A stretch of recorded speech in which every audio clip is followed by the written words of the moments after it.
Yo, it's your boy DZ, man. You already know it's not about the setback, it's about the get back. I appreciate everybody that watches the channel. I appreciate everybody that subscribed to the channel. I really appreciate y'all. Y'all the best, man. And I hope y'all continue to watch. Stick in there with your boy as we grow to 4K subscribers. Hey, listen. We're going to first talk about these drones, man. These drones, we hearing about drones everywhere. And it's crazy that they act like the government acts like they don't know anything about it, and they're not releasing the information to us about what they know. And they know where these drones is coming from. They got us all speculating. We wondering, where are the drones coming from? Why? We thinking it's aliens. We thinking that it's anything but what it really is, because they're not telling us. And you already know, when the government wants to find out something, they get to the bottom of it. They really go out there and they find out. But when they don't want to enlighten us as the people, they won't. They'll keep us in speculation. And that's the thing that Trump is letting us know. By Trump getting back in position, we got to be honest about this. He is enlightening us about how much we're lied to, about how a lot of information is being kept from us. He's enlightening us, man. And we really need to appreciate that, because a lot of people are misled by the way things are told to us. And they continue to do it because people in position are not letting us know. And I'm glad he's letting us know. He knows the government knows what's going on. Now, I'm going to let y'all listen to Trump, his respond to this right here. And, it is what it is, man. Crazy. Can you comment on the drones that are flying around New Jersey ports? It seems like the American people have a big disconnect. The government knows what is happening. Look, our military knows where they took off from. If it's a garage, they can go right into that garage. They know where it came from and where it went. And for some reason, they don't want to comment. And I think they'd be better off saying what it is. Our military knows, and our president knows. And for some reason, they want to keep people in suspense. I can't imagine it's the enemy, because if it was the enemy, they'd blast it out. Even if they were late, they'd blast it. Something strange is going on. For some reason, they don't want to tell the people, and they should, because the people are really, they happen to be over Bedminster. Will you shoot them down? They're very close to Bedminster. I think maybe I won't spend the weekend in Bedminster. I've decided to cancel my trip. Have you received an intelligence briefing on the drones? I don't want to comment on that. Have you been? Do you have any reason to think they're a threat? Two quick questions. First, on. So Trump is letting it be known, man. Some of the things he has to keep under wraps. This is how the process works with the world, because when they start telling us the information, people start panicking. So when people panic, they lose control. And this is how they keep control, by keeping us in the dark about things. Letting us just speculate about things that they already know what's going on. And it's real crazy that these sightings, all of a sudden, they said 50 drones came off the ships. And they came off of ships now. And they know where these drones is coming from, man. And it says, I'm gonna let y'all check this joint out right here too, man. It's crazy. Straight up, man. HS briefing on these drone sightings. Also with us, Mike Fraietta, an FAA drone pilot. Thank you both for being here with us. Assemblyman, you walked out of a Department of Homeland Security briefing about these drone sightings. So what did they tell you? Did they have any real answers? No, at the time they didn't have any answers. It was extremely frustrating. And, you know, now we got other politicians and officials in the government trying to tell us that these aren't what we're seeing, or like it's contributable to a 2023 rule change. And come on, you guys would have tons of people on right now saying that, oh, hey, I'm flying all these drones at night, don't worry. But you don't, because that's not exactly what's happening. And the government doesn't know, and they refuse to give us any answers. But it's how do you know frustrating. that? How do you know that isn't what's happening? I know that you're hearing frustration and concern from your constituents, but do you have evidence that they are something nefarious and not what the government is saying is something not to worry about? No, I don't have any evidence of that. But I mean, how many people do you have calling into MSNBC saying, hey, I was flying 5 6-foot drones last night over Denville. Don't worry about it. It's not happening. People, you would think by now, with the amount of news coverage that are, people would come out and say that they're doing these types of things. And by the way, you know, these are large drones. The state police helicopter flew over a 6-foot drone.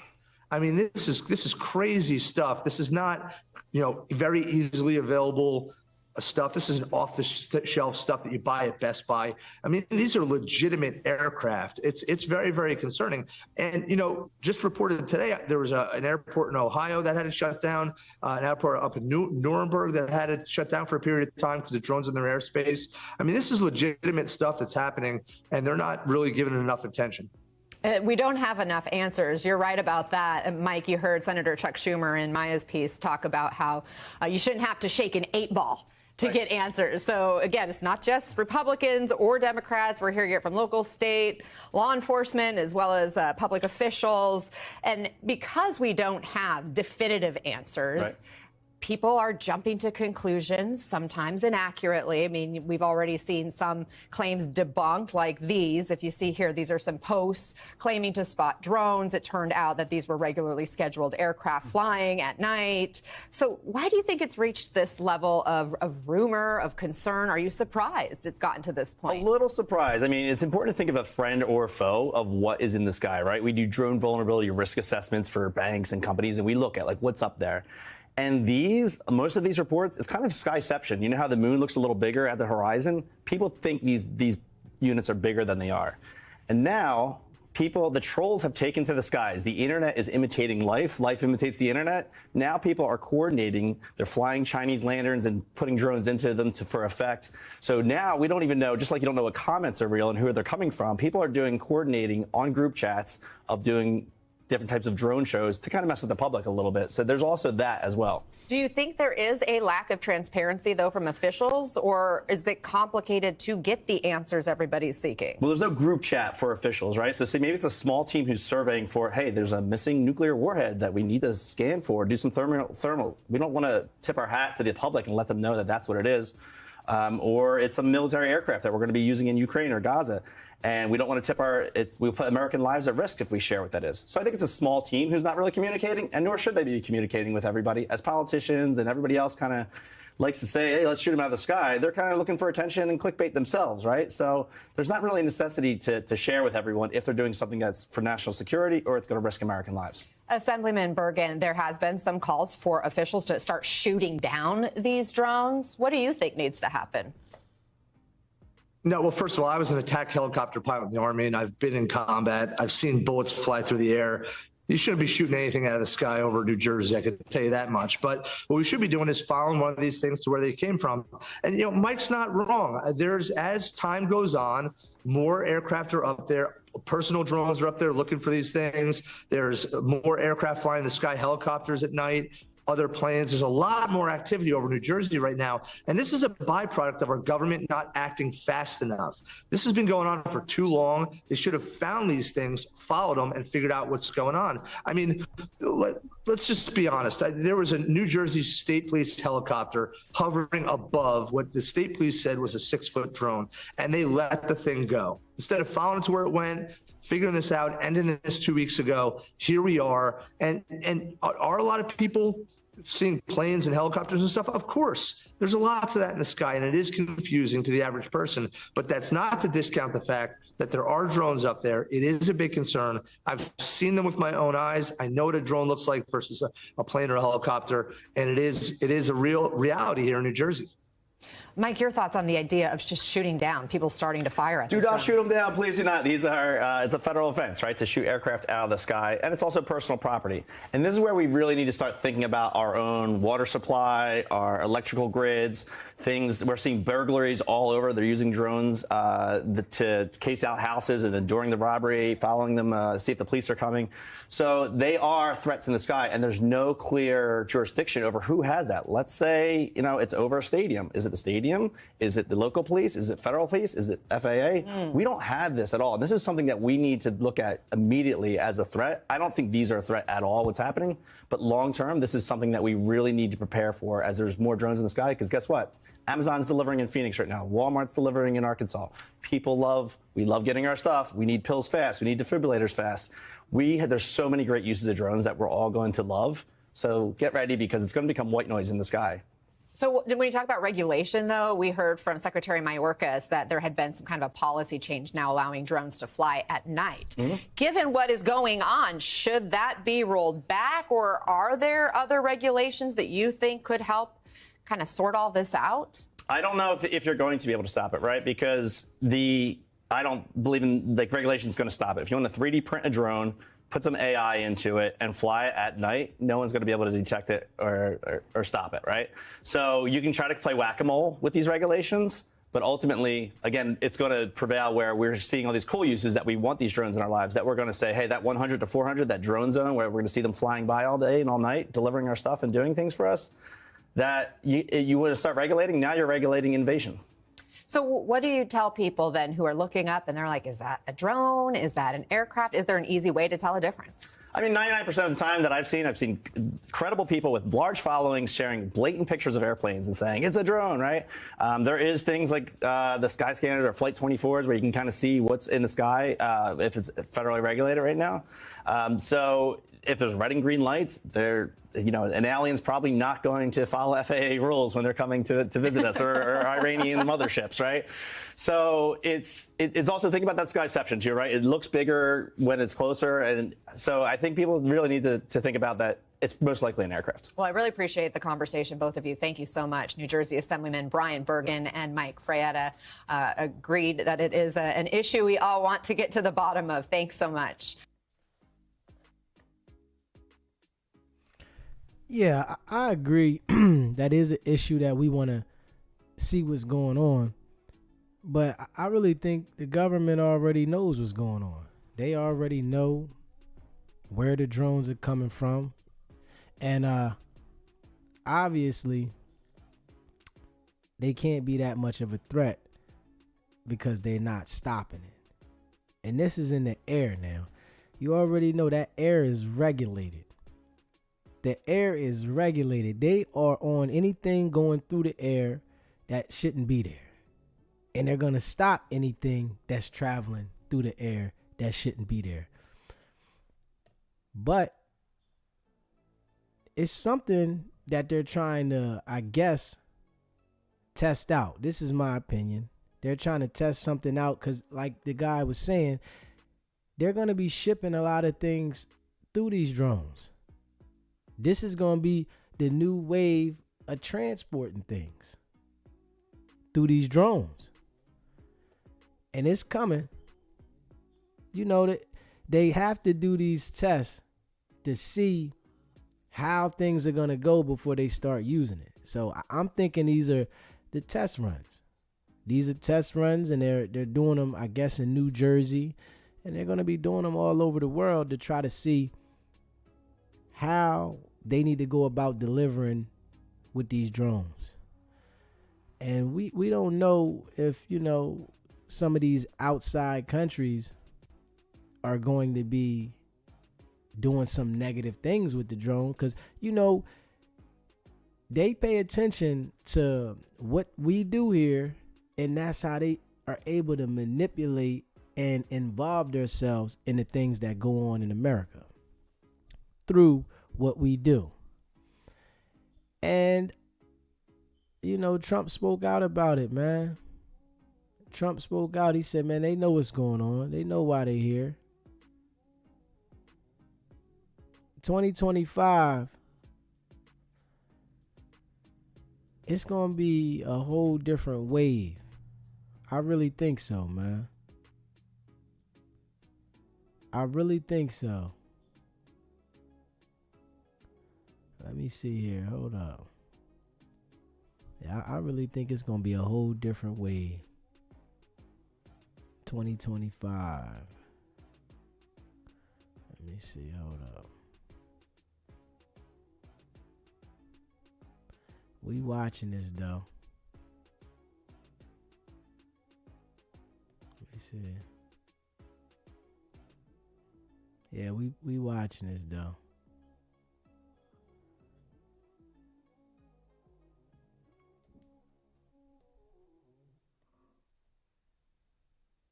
To my constituents and to ask for information that is critically needed to guide state authorities, our state agencies, and to ultimately empower our local law enforcement to be able to do their job to protect and inform our community. Because at present, we're at a standstill. We're not getting that information from our federal authorities.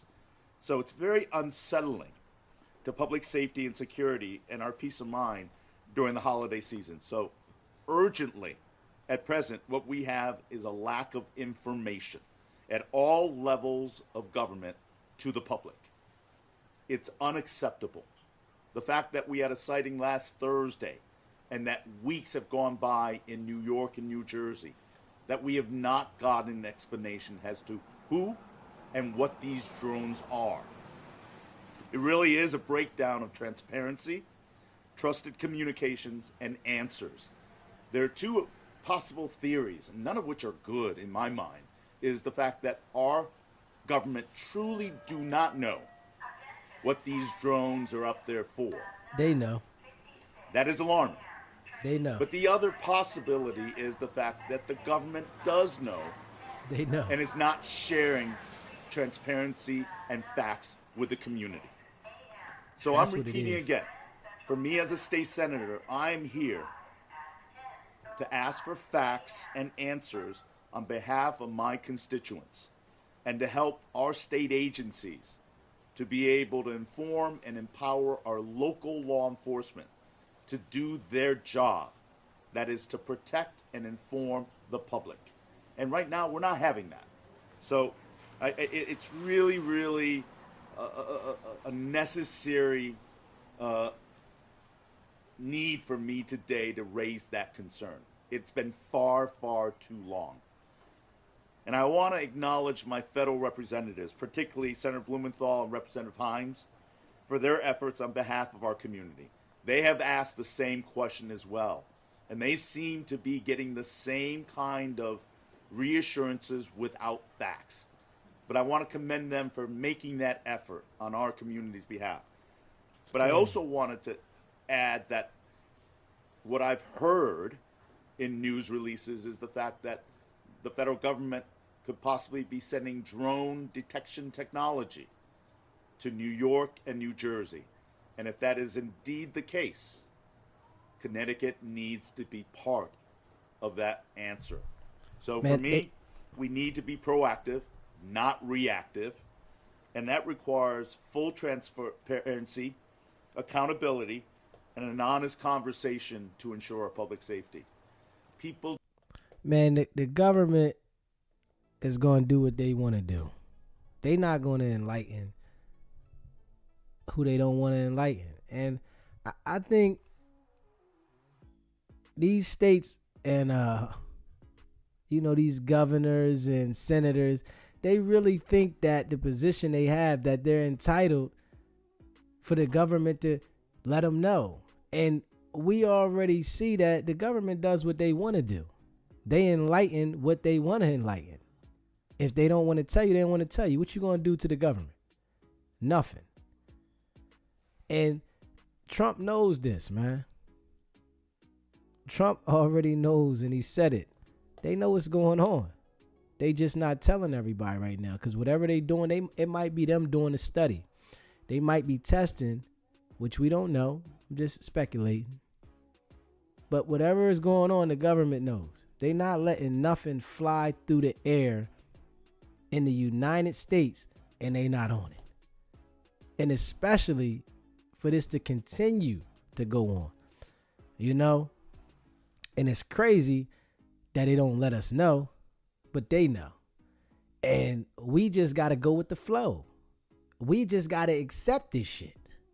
You got to be all right with it. People really think you entitled to know. Nah. They make you feel like you're a part of things when they fucking want to. And then at other times, they don't tell you shit. You just got to go with the flow. Yeah. But I really think they know what's going on, man. They know what it is, man. This is my opinion. This is my opinion. They know what's going on, man. Straight up. New Jersey in recent days. Now, many experts speculate these objects are some kind of drone. This was the latest seen hovering over New Jersey this weekend.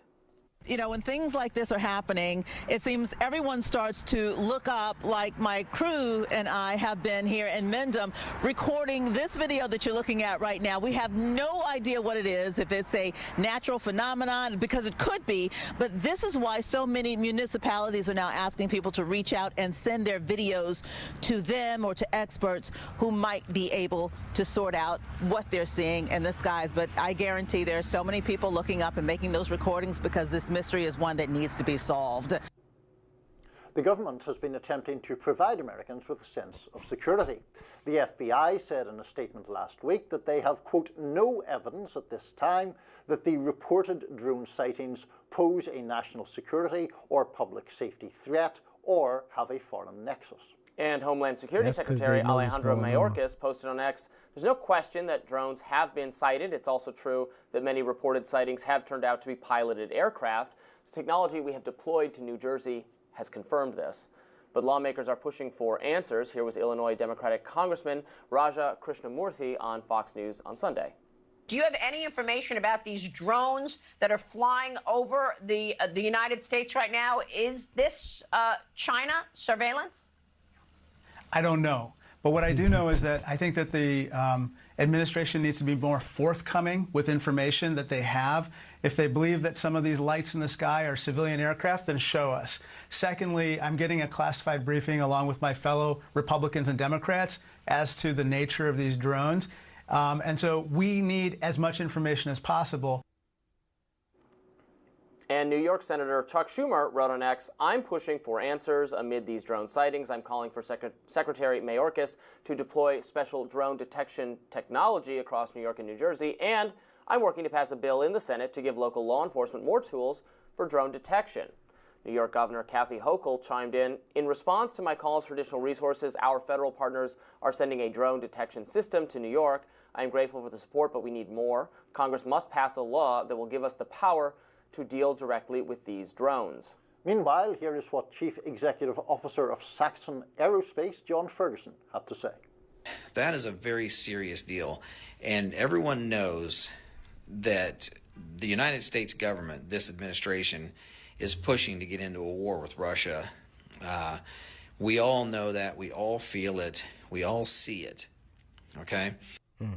So everybody is abuzz about the drones over New Jersey, which I misspoke about when we covered this on Thursday. We played a statement from a White House spokesperson, and I misheard what she said. I thought she had said, we do suspect foreign interference. She said, we do not suspect foreign interference. So actually, she was ruling that out. Yeah, absolutely. And fair play to you for we're simply misheard. We're both making a habit of correcting ourselves when we have what we think are understandable errors at times. We didn't hear that correctly. But look, I think that this is one of these stories that A, exerts a lot of fascination with people, but B, partly does so because there's so much we don't know. One of the disadvantages of that is that then often people rush in proclaiming confidence that they can't possibly have or that can't possibly be based on facts as to exactly what is going on here. I do think that there are understandable reasons for suspicion of the government because, well, there are always understandable reasons of suspicion for the government, but there is this statement that they don't come from a foreign adversary, they're not concerned about it in that respect. The administration seems fairly relaxed about this extremely large number of drones over, the New Jersey and the New York area to some degree, and haven't shot them down or hasn't captured them in any other way. So you put 1 + 1 + 1 together there, and you go, these are actually government drones. I think we are starting to arrive at the truth of this. Yes, that is exactly what I was going to say. I saw a tweet from my friend Ben Domenech, who is a commentator for Fox and for Spectator magazine, and he tweeted that the drones are following FAA regulations, flying with lights outside restricted airspaces, as you would if you were doing a federal testing protocol. He says that, in fact, the National, the National Air Warfare Center has announced programs like this in the past, and so it is very likely that this is a Defense Department contracted test of some kind, because they are not, if it was a foreign adversary, they wouldn't be necessarily abiding by such federal airspace restrictions, right? Right. Same thing with amateurs. Now, some of these things could be amateurs. Some of the things are just planes, right? There was a whole story about someone pointing a laser at one of these things, finding out it was, and then if you look at the tracking for planes flying over the air, it was probably a plane. So don't start just pointing your lasers at random things in the sky. But yeah, I think it's most likely to be our own government. I think that is, on the balance of probabilities, most likely too. The one thing that perplexes me in that respect is, why not say it? I mean, even if you don't want to confess what is being tested or what is the purpose of the exercise, you could you not say, well, it is in fact a government program, but it's classified and it's a sensitive area, so we're not going to say what they are. Because by not saying that, you fuel or facilitate all sorts of very esoteric... Right, they're gaslighting us right now. They're engaged in textbook gaslighting. Well, don't worry, it's not a foreign stuff, but it's probably just like planes or something. Don't look too closely, it's fine. Don't look up. That's like their official message we're getting from our federal spokespeople. I do wonder as well, are there going to be more people, just hobbyists, joining the fun and just putting their own drones up there as well? And all of that kind of thing is going to make this pretty messy. I think in ways this is a sinister story, in ways it's a just sort of crazy and somewhat entertaining story. But it does come at a time where, as you and I have talked about at other occasions, there's a lack of trust in government generally and in institutions generally, and so it is very fertile soil for people to be extremely suspicious of what the government is up to here, and assuming, we're just going to assume it is a government thing for the moment, why there's such secrecy and opacity about it. It's weird. There's just secrecy by habit. That's what I always say. The government it has an inclination towards secrecy, even when it's not keeping a secret, even when it's not a harmful secret. They just do it reflexively. They, you know this from filing FOIAs and all that kind of thing. They'd redact a grocery list. They would just black out everything out of habit. So I think it's more of that kind of thing. Now, it is true there is again an uptick, a fascination, a suspicion of extraterrestrial objects, UAPs. That is something that has gotten more and more attention in the last few years as this David Grush whistleblower person came forward, as did some other whistleblowers, to make really salacious, really significant allegations that that spacecraft originating from elsewhere in our cosmos are in the federal government has those in their possession, and that bodies of pilots operating such things, which would be extraterrestrial life, were recovered. And there were hearings about that, and other people were identified who knew something, and then nothing came of any of it. Nothing. Where are the bodies then? If you know, show me. We'll do a January 6th. Take me. We'll raid the facility. Not actually advocating violence, just saying. Just so we're clear. Just so we're clear. As you may be able to tell from my facial expression, I am somewhat skeptical of the UAP. But this isn't gonna. Always seems to. You're not allowed to be skeptical. I'm skeptical, so you have to be. You have to be credulous and believing. That's the. We can't both be skeptical. No. All right. Just like I said, the government knows what's going on. Trump said it. They know what's going on. This is something that they're up to. That's why it's not a concern. Because if they didn't know what was going on, they would be far more concerned. They would be involved. We would know. But nah, they don't want to tell us because it's something that they're doing. So they don't feel that they got to enlighten us. Now, after they do whatever they're doing, they're going to tell us. They're going to tell us what this was. But right now, nah, they're not going to tell us, man. They got to pay attention, man. The world just be so lost, man, and they keep us lost. They know how to do it. You know, they study our brain. They know how to do this shit. And, you know, people really think that they're supposed to tell us. Oh, they're going to tell us. They have to tell us. Why? For what? They really don't care about human life. I'm trying to tell you. We died too easy, man. Pay attention. They don't care about no human life. Crazy. Let me see. Hold on. Yeah, they don't care about human life, man. I better pay attention. Is to close its airspace. Movement on the base. Security forces is handling the situation, and I gotta keep the lights down so that security forces can see. Ohio, now the latest of several states to report drone concerns as scrutiny over the federal response is building. This morning, lawmakers are demanding government officials do more and explain more after weeks of suspicious sightings. I've had briefings, as I've said, that makes me feel confident based on those briefings that there's not an imminent threat to public safety, but it doesn't answer the question, where are all these drones coming from that people are seeing, and why aren't we doing a better job of tracking them and understanding that? It can't be the Wild West.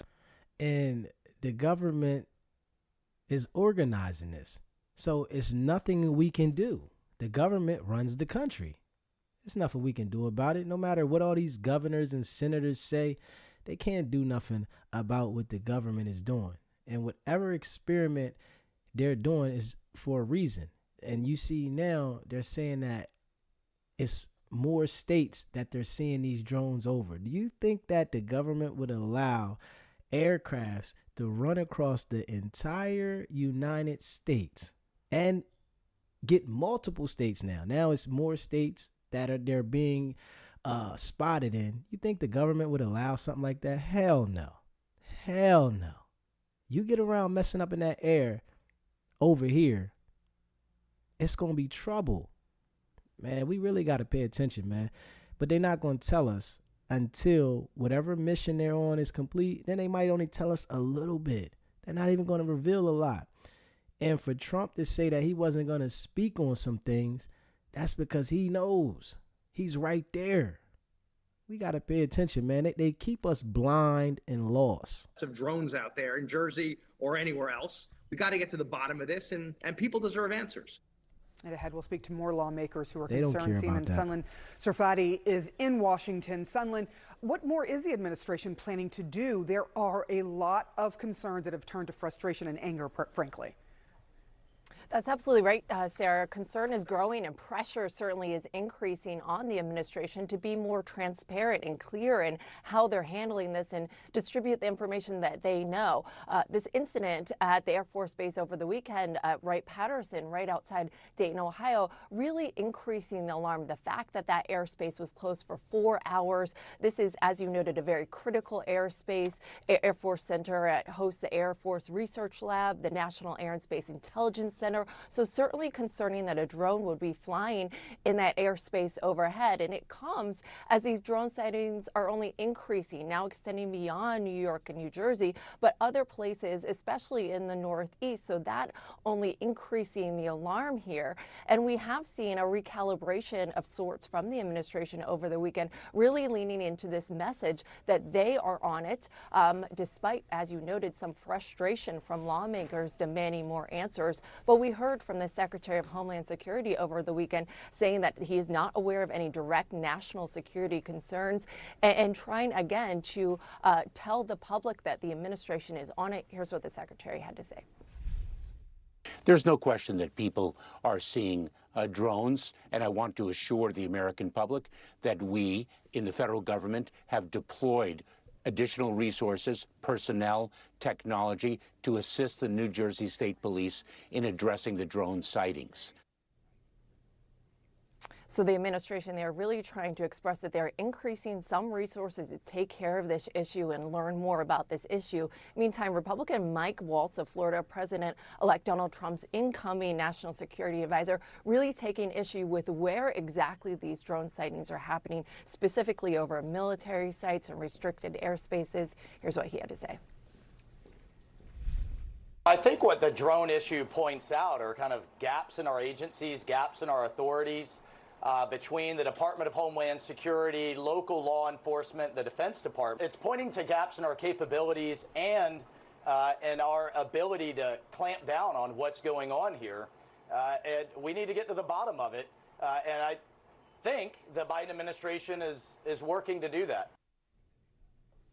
Now, lawmakers on both sides, though, Sarah, are certainly expressing very vocal frustrations on the part of the administration here for what they believe is not being as transparent as they would like and calling for new regulations over drones. So this certainly is going to be something, Sarah, we are going to see on Capitol Hill this week. All this talk about the drones and the concerns over the security.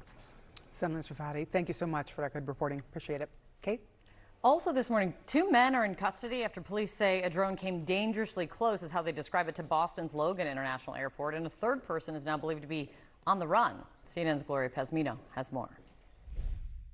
We are still waiting to hear more about what was behind these arrests, but what we do know so far is that an officer spotted the drones and then was able to deploy drone detection technology to identify the drone history, the owners, and the locations from where they were being operated from.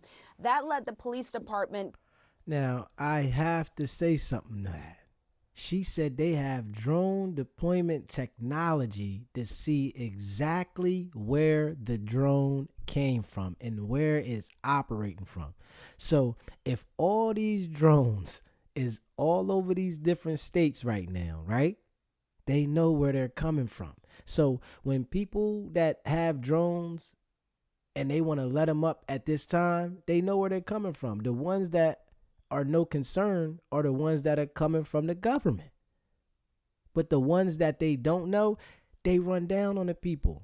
You just heard them say they got warrants out for people that put this drone up in the air and went over the airport. Like, come on, man.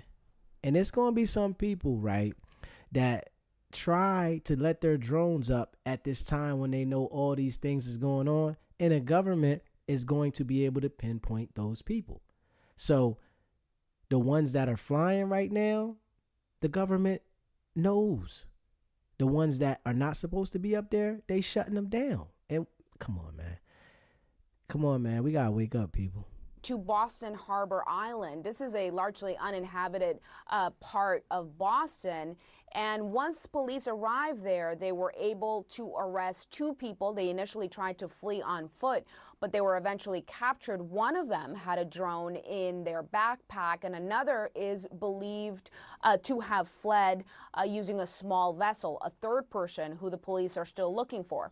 Now, we don't know how much we are going to learn as a result of these arrests just yet, and whether or not it will explain some of the sightings that have been reported in Boston.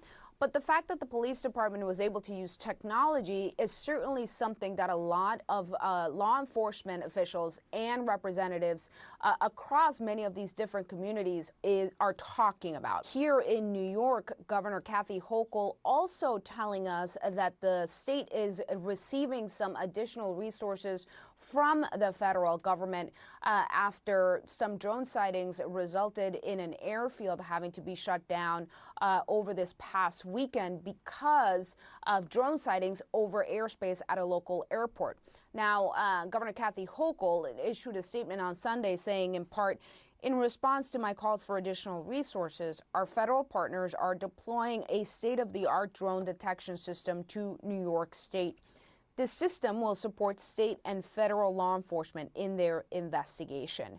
Now, something we're not clear on just yet is exactly what kind of technology New York is going to be receiving, if it's going to be anything like what Boston deployed and helped them to find the drones and conduct those arrests. I have been asking about this technology, but I've been told that because this is now an issue of national security, the state is not going to share more information about what the technology is or where it will be deployed. However, I am told by sources familiar with the conversations that the governor and the Secretary of Homeland Security, Alejandro Mayorkas, held a few phone calls over the weekend to discuss the need for more resources. CNN political analyst Margaret Tallow joins us now. Margaret, good morning. Good morning. I'm wearing drone green in case you've been in New Jersey. You got green, gold, and red in the sky. Drone green. Oh, I hadn't thought of it like that. That's Chuck Schumer for you, right, with props. That's some high-tech property there. That will get to the bottom of it. It is, there does seem to be a sense, I think, that people feel that the federal government must know more about these drones. They really know more about it, and they're not saying what it is, right?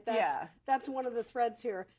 Look, this has got all the elements of like a Close Encounters of the Third Kind story, right? Is it the Iranians? Is it a secret intelligence security check by the government? It's classified, so they can't tell you about it. Is it one of 800,000 drones that are registered to the FAA that are flying around largely unregulated?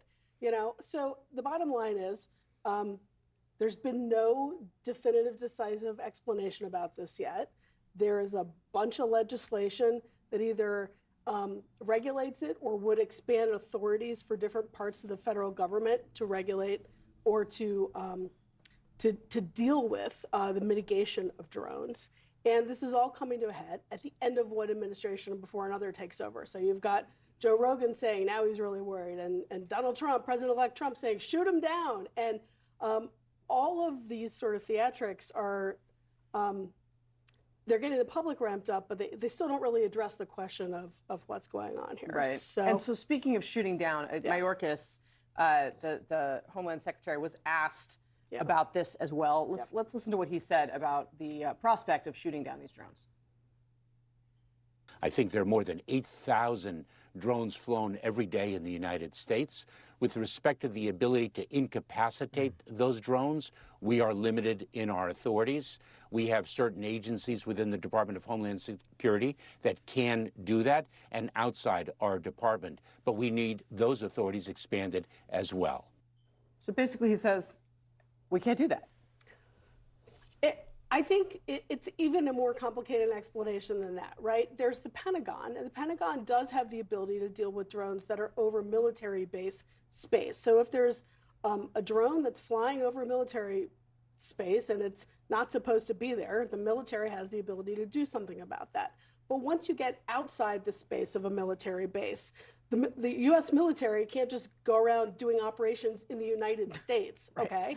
Also, if you shoot something down over a civilian area, like that stuff's got to go somewhere and it could hurt people. So there are dangers to just shooting things down. And of course, you'd want to know, was it really a drone or is it a plane? If it's a manned aircraft, you don't want to go shooting something down unless you've given warnings and that sort of thing. It's also a complicated patchwork of regulation because to Secretary Mayorkas' point, DHS has authorities in some spaces and the Justice Department, and there's legislation that would expire, I think, around December the 20th that they're looking to extend and expand that would cover the management of drones in the sky. And then there's the FAA's regulatory space, and there's another piece of legislation moving around in Congress that would expand the FAA's ability to regulate drones. And then there's what the Pentagon can do. And then there's what governors can or can't do. And you've seen a number of governors now, including Democratic governors in states like New York, saying, hey, feds, we need the drone technology because we need to be able to deal with this in our space. Y'all hear that now? The government knows what's going on with the drones, man. Straight up.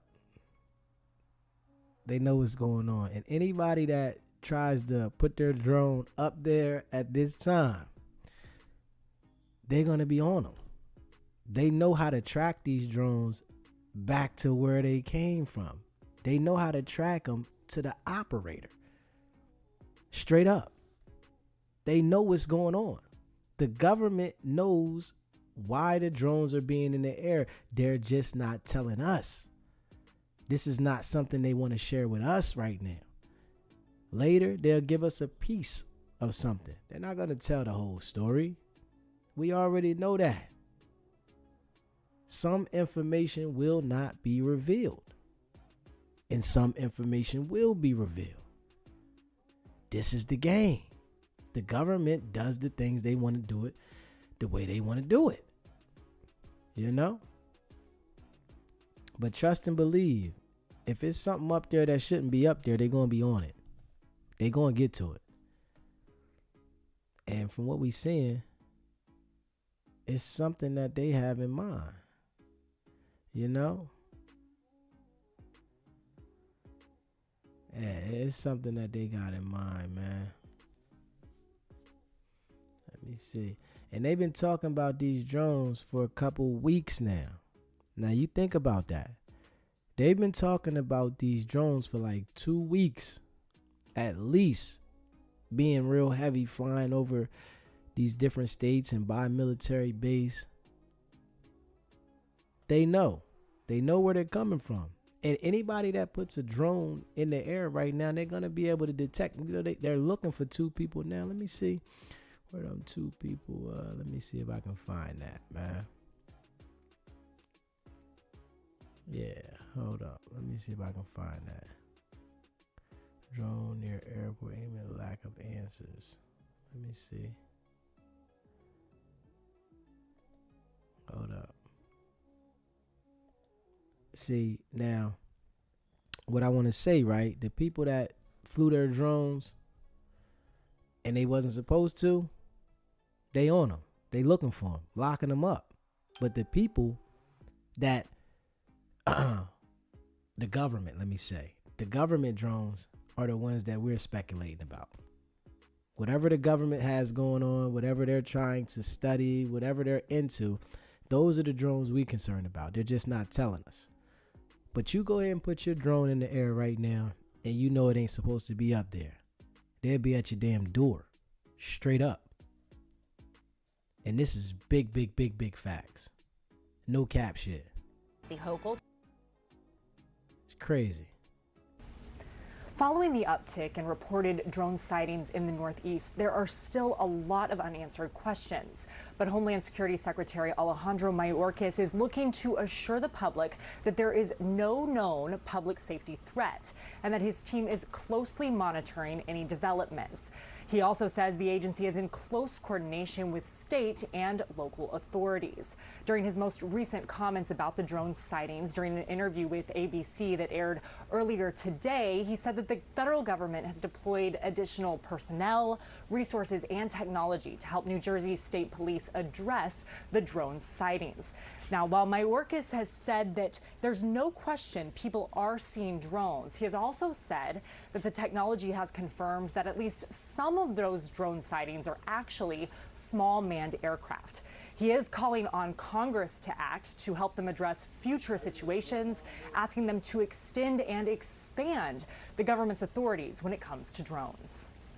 We are working in close coordination with state and local authorities, and it is critical, as we all have said for a number of years, that we need from Congress additional authorities to address the drone situation. We want state and local authorities to also have the ability to counter drone activity under federal supervision. That is one important element that we have requested, and we've heard it echoed by the state and local officials themselves.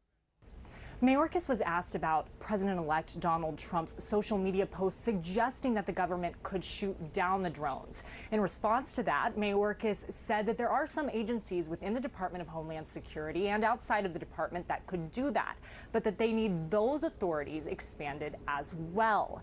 Now, throughout these investigations and during these drone sightings, Mayorkas has continued to say that his team is not aware of any direct national security concerns tied to the reported drone sightings. But he has pledged to provide an update if his team sees any cause for concern. Boston police say they have arrested 2 people for flying aircraft. 2 people now. Hold up. CNN's Gloria Pezmino is tracking the latest from New York. Gloria, what do you have? Well, Fred, the biggest development so far, other than these continued sightings, is certainly this arrest out of Boston. The Boston Police Department telling us they arrested 2 men after one of their officers recorded some activity not far from Boston Logan International Airport of a drone flying dangerously close, according to the police department. So that officer deployed some technology which helped him find the drone's flight information, their owners, and where they were operating from. That led him to Boston Harbor Island. This is an uninhabited small island near Boston. And once the officer arrived there, he found the 2 suspects who initially tried to flee on foot. They were eventually captured. One of them had a drone in his backpack, and a third is believed to have fled on a small vessel. Now, the question here is whether or not this arrest is going to lead to any additional information about some of the drone activity that's been reported over Massachusetts and many of these other states in the Northeast. But the question of technology being deployed by a police department is interesting because that is what we have heard from so many local officials asking the federal government to step in and provide more resources. To that point, here in New York, we heard from Governor Kathy Hochul earlier this morning. She said that following conversations with federal partners, New York is now getting some of those resources. Here's a statement from the governor. She said, in response to my calls for additional resources, our federal partners are deploying a state-of-the-art drone detection system to New York State. This system will support state and federal law enforcement in their investigation.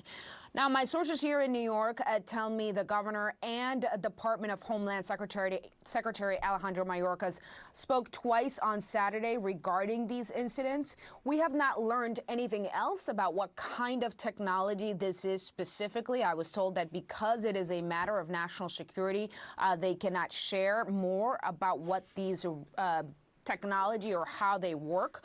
But we are still hearing a lot of frustration from other lawmakers regarding the lack of information and what they say is a lack of transparency from the federal government. Take a listen. There's a lot of us who are pretty frustrated right now.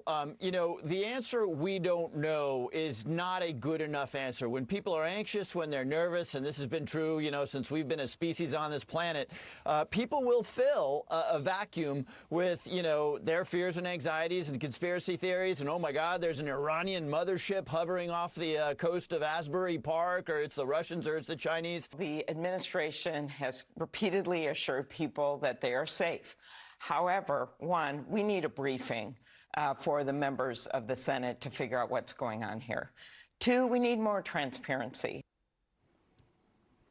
So we'll see, Fred, if we start to get some of that transparency that these lawmakers are calling for over the next several days. In the meantime, we'll also be tracking whether or not the drone activity continues to be reported, which would say some of these federal agencies have said that they believe some of these sightings have actually just been small airplanes and that they are not posing any sort of danger to local communities. We've seen all of these videos. Most of them, you know, they're dark, they're difficult to tell.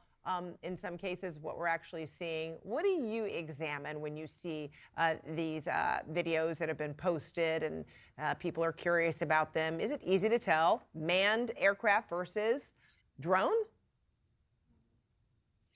Well, first of all, if you're seeing lights, you know, it tells you that you're working with either a sophisticated person who wants to be seen or maybe some unsophisticated users that are messing around.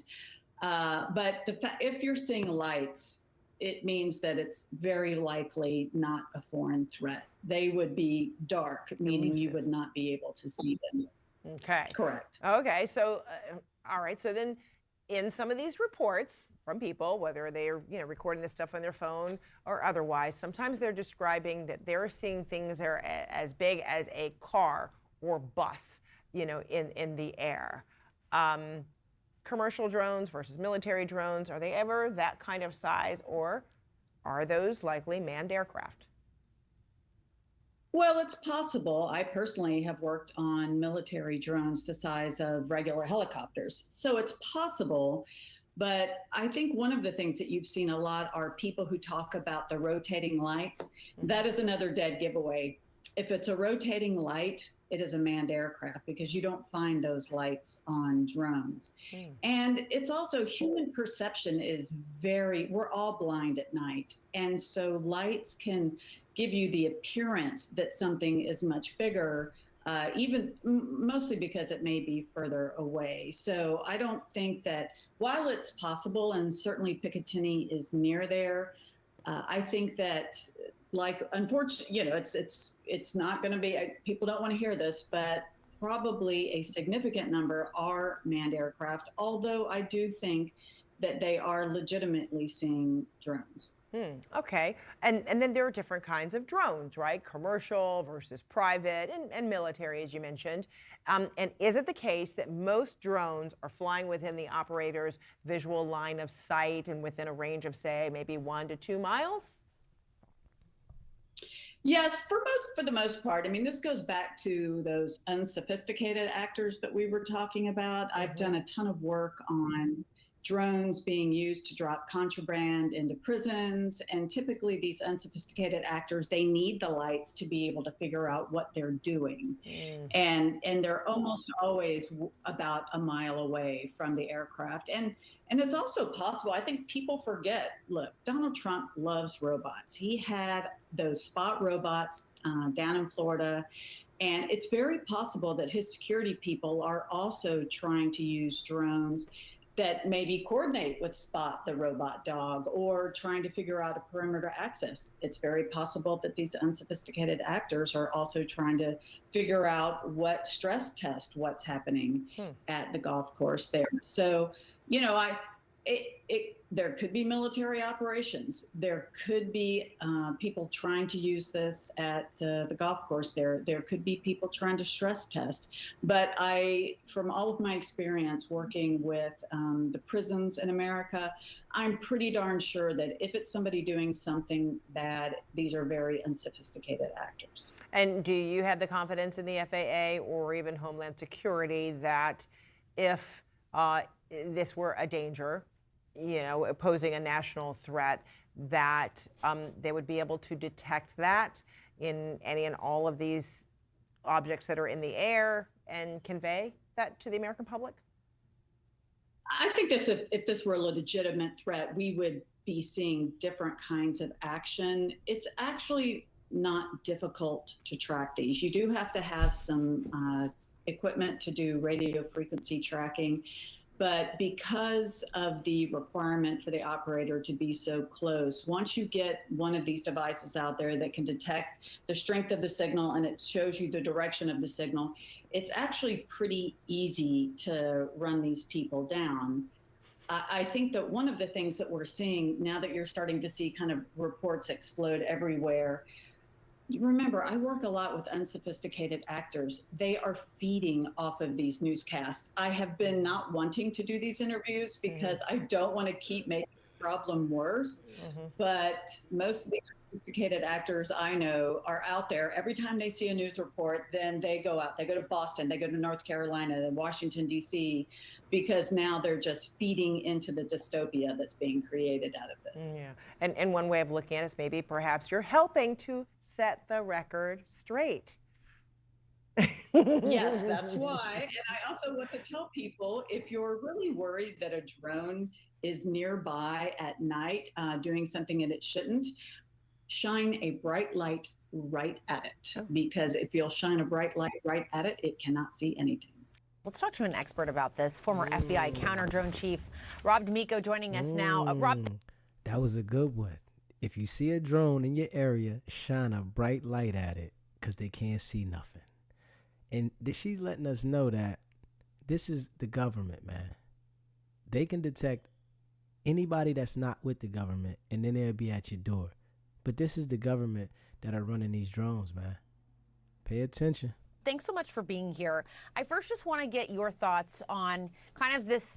It's not aligned in terms of the public interest, the public concern, and also from local officials. I talked to a mayor yesterday, very concerned, and really minimal answers or explanations from the government. What do you make of all of that? There's so much to unpack here. One, I think it started with a couple incidences that I truly think 99% were manned aircraft, low-flying satellites, or planets, because looking up at the sky, it's so hard at night to figure out what a drone is. But then I think the hysteria has now caused people to start flying drones, either find drones or really to add to the chaos. Now you're getting a bunch of politicians, just, because they don't feel like they're being informed, throwing stuff out there. Like the governor of New York was talking about this radar system. Radar alone doesn't work. Our systems in the FBI, we used ones that had radar, that had RF, radio frequency, had visual, because there's so many gaps in how drones are detected. You need a multi-sensor thing. I was an advisor for a company called Dedrone that combines all of them to one common site picture that really needs to be trained on. And we, in the FBI, we went to Congress asking them to provide funds to train state and locals, because it's such an advanced technology that we thought the FBI could train the state and locals to do it. But it gets into such a mess now. But I think the one good thing coming out of this is people are starting to get attention to drones are going to be an issue, especially when big companies like UPS and Amazon want to do deliveries by them. Yeah, the drones really will be an issue. I also want to ask you, we just heard in that clip that Gloria was reporting on the current Senate Majority Leader Chuck Schumer asking the government to deploy what he was calling the Robin. Would something like that make a difference? Okay, the Robin's radar. So when we incorporate a radar system to our counter drone system, you have to really fine tune it. We were discovering like AC units on top of buildings because the radar was picking up the spinning of the fans as propellers. So again, one system alone, one sensor alone does not work. Radar, RF, visual, and you can have some other ones in there that as technology gets more advanced, you plug it in, and they all need to work cooperatively to look at all the pictures. So if it picks up radar, the video camera gets slewed to it, and you can confirm it by visual if it's a drone, or if it RF is picking up the controller and the drone, again, the video would slew to it, the radar would slew to it. So it's a multi-sensor approach that gets very complex. You need a lot of training for it, but it is out there. But it's just not one thing at all that's going to fix this. And we talked about the radio frequency gaps. We had our own FCC saying that we couldn't even look at some radio frequencies that maybe foreign assets use for their drones. And so I think also, too, what you're getting at here is it takes a lot to really figure out what these drones are doing, where they come from, to identify them. And I think that's where people are getting so frustrated, is it seems like we should know more, and we really don't. We don't know where these are coming from. That is a problem, but it's also hard to prove a negative, because I still think the majority are false spottings. Everything that they've been looking at is when they line it up with the flight plans. We used to use an app, Flight Radar 24, and it shows all the planes over your area, including government and commercial and small planes. And it's amazing that how many airplanes can be over one single area. They might be set off by altitude, but from the ground, they all look the same. Or if they're all coming in, I saw one video where they're saying that drones were lined up. Well, that's planes in an approach pattern. They're miles apart, but when you look at them from a certain angle, they look all on top of each other. So again, it's tough, and it is a technology. I had the best guys out there that were working, because that's all they worked was counter drones. That training can go to state and locals, but it's going to take some time and funding. And I think Congress really has to get a hold of, in order to go in the future with what drones are going to be used by. They talk about drones being able, like taxis, go pick someone up. You're going to have to figure all this out and what that airspace looks like to deconflict.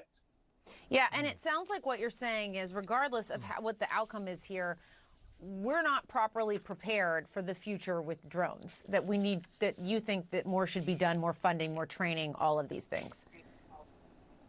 I do. I mean, even with the systems that the FBI had for special events, and that's what the Bureau was looking at, was weaponized drones.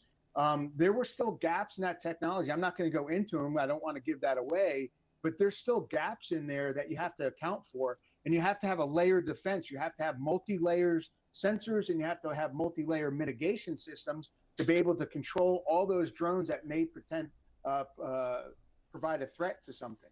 And our next guest has been pushing federal agencies for more answers about the drone sightings. He told CNN this past week they're not providing enough information to the public, and the public is concerned. Congressman Josh Gottheimer joining us now. He's a Democrat from New Jersey. See, they don't want to provide us information right now. They're not ready to tell us. They know what's going on because it's their mission. So whatever the mission is, it's not to be informed to us at this current time. But if you go and put a drone up there that ain't supposed to be up there in the wrong spot, they're going to be at your door. They're going to arrest you. We paying attention, man. You better pay attention. The government does things their way, and you're not included. You understand that, man? It's a big game, man. The game. Y'all got to pay attention. They tell us what they want to tell us, but it's always something else to the picture. They can't tell you everything, and some of y'all should be like this at home. Stop telling every damn thing, because they're going to tell us what they want to tell us, and they're going to leave out a lot of the facts because they don't want to tell us those things. They only going to reveal to us what they feel to give us an increment of understanding. Not a lot. They don't want you to fully understand. And the people that know this stuff, they can't really talk about it, because then you're going to go to jail. If you have firsthand knowledge of what's going on here, you can't tell nobody, or you're going to go to jail. This is known. When they're doing these kind of studies, the whole world is just speculating. We just guessing. But you need to know, if they know that somebody's up there illegal, running around the air, they're going to be at your door. They're going to shut the process down. They're not going to allow you to operate an aircraft and you're not regulated. They just said the two people that was flying them drones, they tracked it all the way to their door and locked them up. So I guess people think, this is the time to put your drone in the air. I really think this is the time to not mess with no drone. Not right now. If you got a drone, keep it in your closet right now. Don't go out there messing with them people, because they're going to make it what they want to make it while you got that drone up there. You might not even have an ill intention. You might just want to fly up there with the people. But they're going to make it what they want to make it, because right now they have something bigger going on and we don't know. Y'all got to really pay attention to that, man. It's their game, man. They don't care about you, man. Care about your life, man. Pay attention. For shizzle. Which is the state where most of these drone sightings have been happening. He also sits on the House Intelligence Committee. Congressman, thanks so much for being here with us. Good to see you. What do you know? I got to say this real quick before I play this guy. He's about to lie. Anybody that blinks like that, they're lying. You blink too many goddamn times, something's going on. But I'm going to play what the hell he's saying any goddamn way. Great to see you. Good to have you. What do you know? I mean, listen, what I know is I've been hearing from literally hundreds and hundreds of my constituents who are completely frustrated by the lack of information from the FBI and from Homeland Security on what all these drones are. I mean, I've had briefings, as I've said, that makes me feel confident based on those briefings that there's not an imminent threat to public safety, but it doesn't answer the question, where are all these drones coming from that people are seeing, and why aren't we doing a better job of tracking them and understanding that?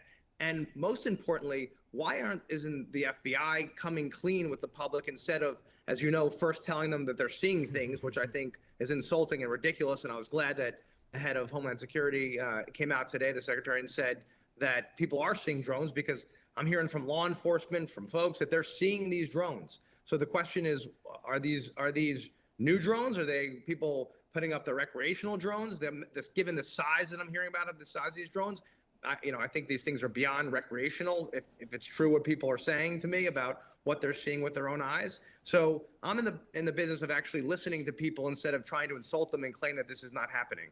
Yeah, I mean, there has been this idea that, okay, wait, maybe people, yes, there could be some drones, but now everybody's paying attention, and so maybe people are just seeing what they think are drones but aren't, and that sort of kind of line of thinking, or these are manned aircrafts. But, again, I've talked to other people, a mayor yesterday who has seen it with his own eyes and is absolutely convinced, and as the secretary said today, as you noted, that these are drones that are flying above people's homes.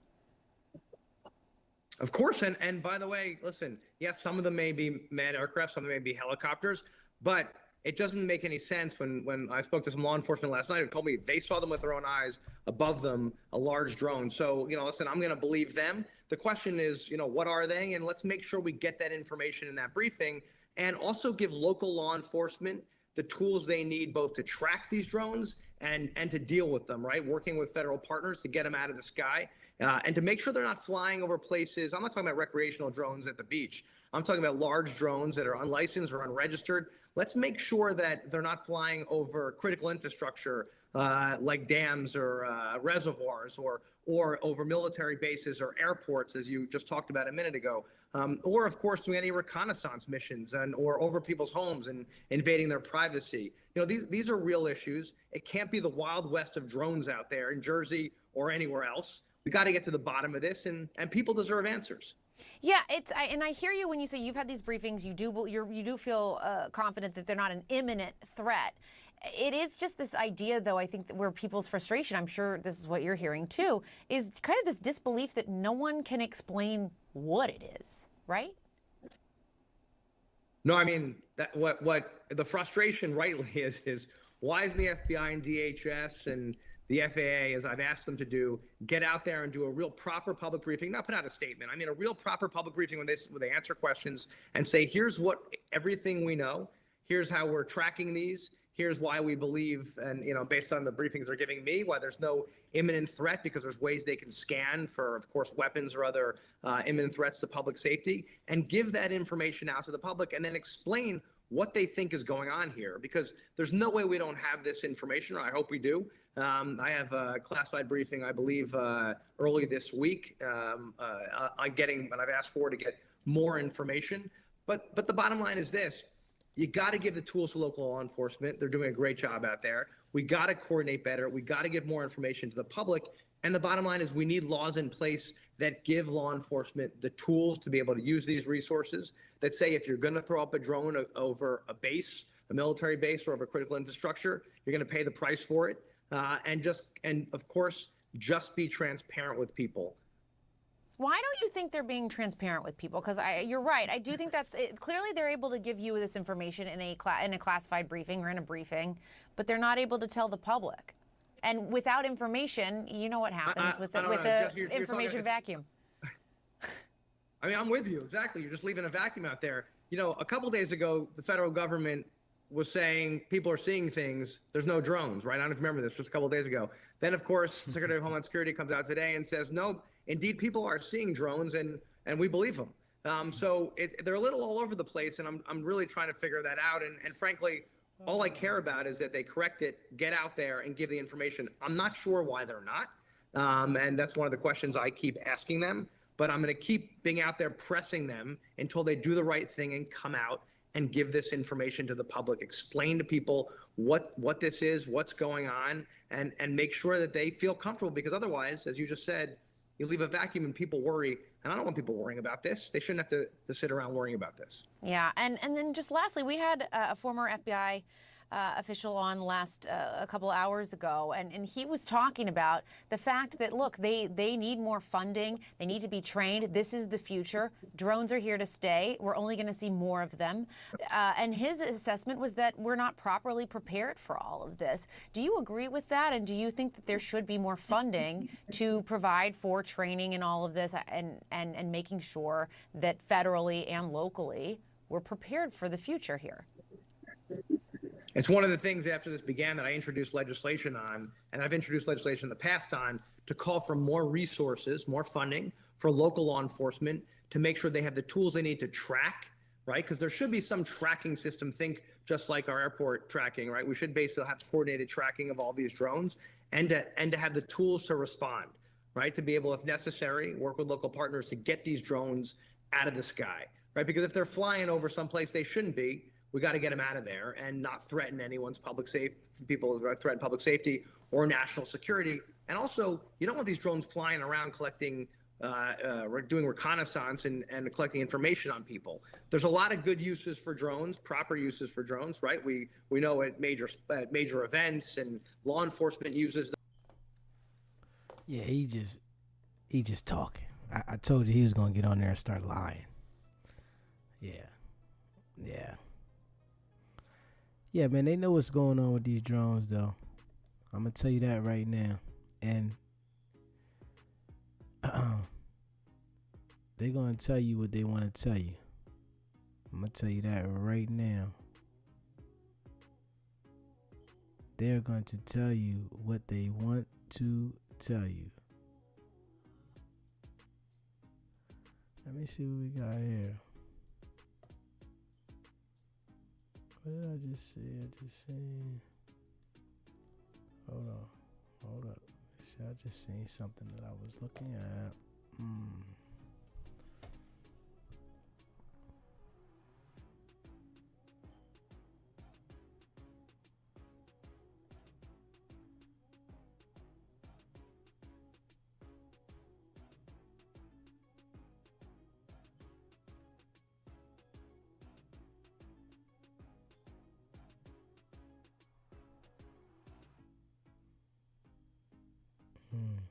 Yeah, they know what's going on with these damn drones, man.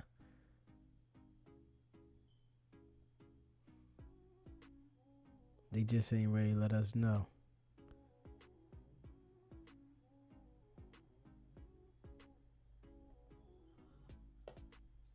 Now, what I tell you is, I'm going to play this one. They ain't playing no games. You get to messing around. If you got that drone up there illegally, they are on you. Straight up. Let me see something. From the Biden administration, how is it possible that the Pentagon doesn't know? I'm not buying it. Local government officials continue to evade answers as far as the origin of these drones. They're being compared to the Chinese spy balloon that flew across the entire country last year. Meanwhile, a Chinese citizen living in Los Angeles is under arrest this morning for allegedly using a drone to take images of Vandenberg Space Force Base in Santa Barbara County. Joining me now is Gatestone Institute senior fellow and the author of Plan Red, China's Project to Destroy America, Gordon Chang, back with us. Gordon, great to see you. Thank you so much for being here. What is your reaction to these drones? Do you think these drones are Chinese drones surveilling America? These drones and this activity is too large, too well organized to be the work of lobbyists. And that sort of leaves foreign powers. And it could be Iran in connection with China. But clearly somebody is trying to absorb our attention. And Maria, the thing that really worries me is that if they're trying to draw our attention to these drones, the question is, what are they doing elsewhere in our country? So we could very well get hit. And by the way, I don't think that Chinese national should be put through the civilian justice system. This was a military violation. Person should be in a military brig because clearly the civilian system can't process these people properly and quickly enough, and we need to take them off the streets. Well, I mean, this has been weeks. You know, at this point, it's really not right that the Pentagon has not given us more information as far as these drones are concerned. Of course, everyone's going to just start speculating. We need some real answers from the Pentagon. to really understand what's going on. I mean, the fact that China is surveilling America is not a secret. Everyone knows that that the surveillance programs are in place, and they're once again around our military bases. But we're not getting any answers from anybody. Meanwhile, President-elect Trump reportedly inviting Chinese President Xi Jinping to attend his inauguration next month. This is according to CBS. Trump invited Xi back in early November, right after the election. This invitation comes as trade tensions intensify between the U.S. and China over proposed tariffs. The move would place a 25% tariff on Canadian and Mexican goods, plus an additional 10% tariff on imports from China. Xi Jinping has warned the U.S. against renewing a trade war, saying that there will be, quote, no winners. Chinese authorities are considering a weaker yuan heading into 2025. Beijing says it's even willing to plunge deeper into debt and use stimulus needed to counter Trump's plans, Gordon. So you've got a lot of conversations, economic conversations underway between China and the United States. And yet it's all in the face of these surveillance programs in our face. Your thoughts on President Trump inviting Xi Jinping to the inauguration? And, you know, you don't know where Trump, nobody knows where Trump is in terms of all of these issues. I mean, he's tough on things like tariffs, and then he invites Xi to the inauguration. I think that's all by design. What do you think? It probably is. But remember, this is a Xi Jinping who deliberately spread COVID-19 beyond China's borders, killing 1.2 million Americans. This is a Xi Jinping who each year, with malice aforethought, kills 70,000 Americans with fentanyl. This is a Xi Jinping who runs a regime that steals $500 billion of U.S. intellectual property each year. This is a Xi Jinping who flew that spy balloon over our country last year, over our nuclear weapons sites. The question that I'd like to ask is, regardless of what Trump's strategy is, why should we invite such an individual to the inauguration? Yeah, I mean, I think, I don't know. I mean, we haven't gotten a comment from President Trump on why he extended this invitation, but we know that China is ramping up its war on the United States. I mean, certainly semiconductors, it's taking aim at NVIDIA. Beijing launched an antitrust probe into the U.S. chip maker just 1 week after Washington curbed China's access to high-end semiconductors, Gordon. Look, they make chips in Taiwan. Is that why China is doing what it's doing? Your reaction? Well, first of all, you know, with the attack on NVIDIA, really this shows that there's no rule of law in China. They're just doing this in retaliation for what they don't like that Trump might do to them. You know, so clearly, you know, the Chinese, they complain about decoupling. Well, the point is that countries and companies are leaving China because of what China is doing. There is a sustained assault on American and other foreign companies. And these companies need to get out of there for many reasons. And one of them is that China is determined to destroy their businesses. Yeah, and I think, you know, people understand the CCP tactics. You wrote an op-ed this week where you say China is targeting Morocco to control the Mediterranean and global trade. Break that down for us, because I don't know that people understand the tactics used globally to corner markets that the CCP does. Yeah, Morocco is a trade bridge connecting 3 continents. It has the only U.S. free trade agreement with an African nation. It is a member of an EU trade agreement and part of an African Trade Federation.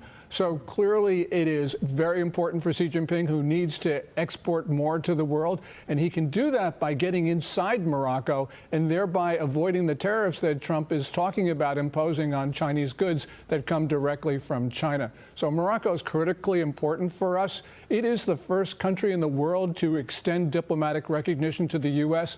Trump had great foreign policy in his first term in trying to work with Morocco. So I think that we can counter what China is doing. But the other thing is that Xi Jinping is in Morocco because he wants to help Iran close off the Mediterranean Sea, and we should not be allowing him to do that. So I hope that Trump puts Morocco at the top of the agenda in his first term. Yeah, I mean, look, we'll see how this relationship plays out. But most people, including Christopher Wray, who's now resigning, will tell you that China is our #1 adversary.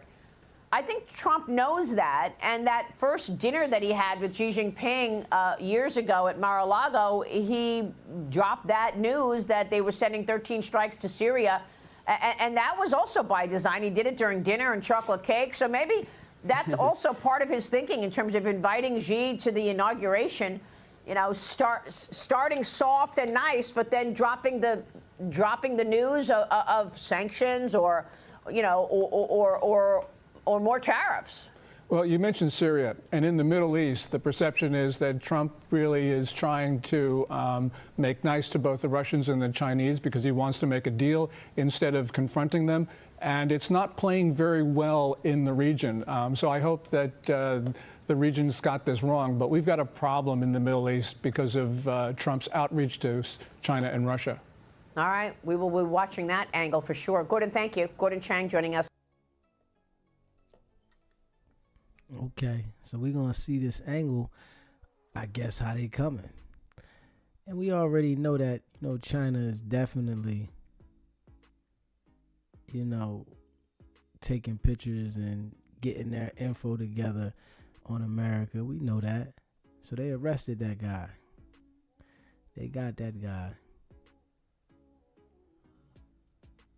Let me see. Said the White House has no, what did it say? Hold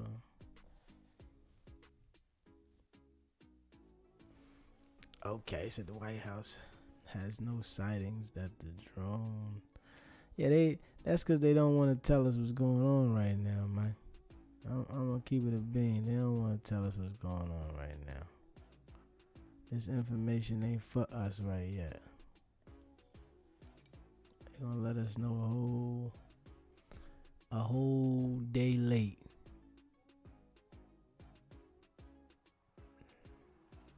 They're gonna let us know late, but they're gonna let us know, but it's just gonna be late.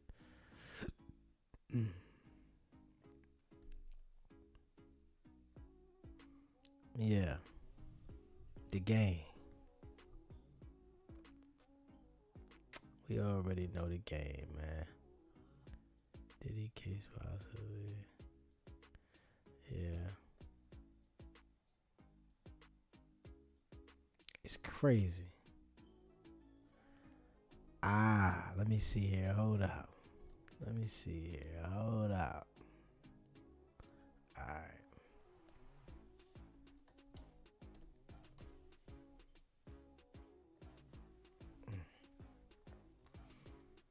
Okay, let's see here.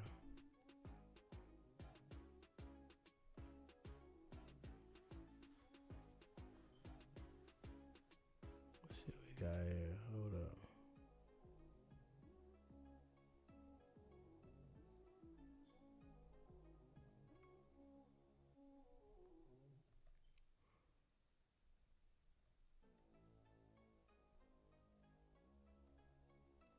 Hold up.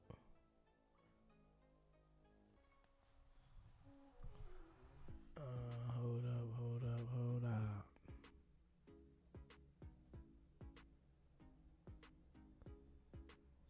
Hold up.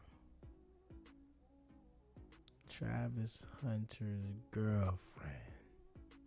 She went off. Let's see what we got here. Travis Hunter's girlfriend.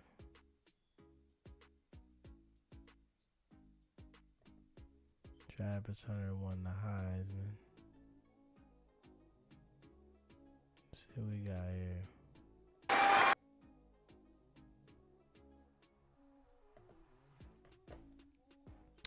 Travis Hunter wins the Heisman. Let's see what we got here. Okay, so let's see. Let's see here. Hold up. I'm trying to check on what happened. Hold on.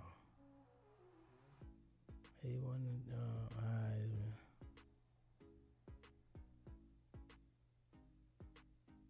He said his girlfriend was feeling some type way because he taking all the pictures. Let me see. Hold up.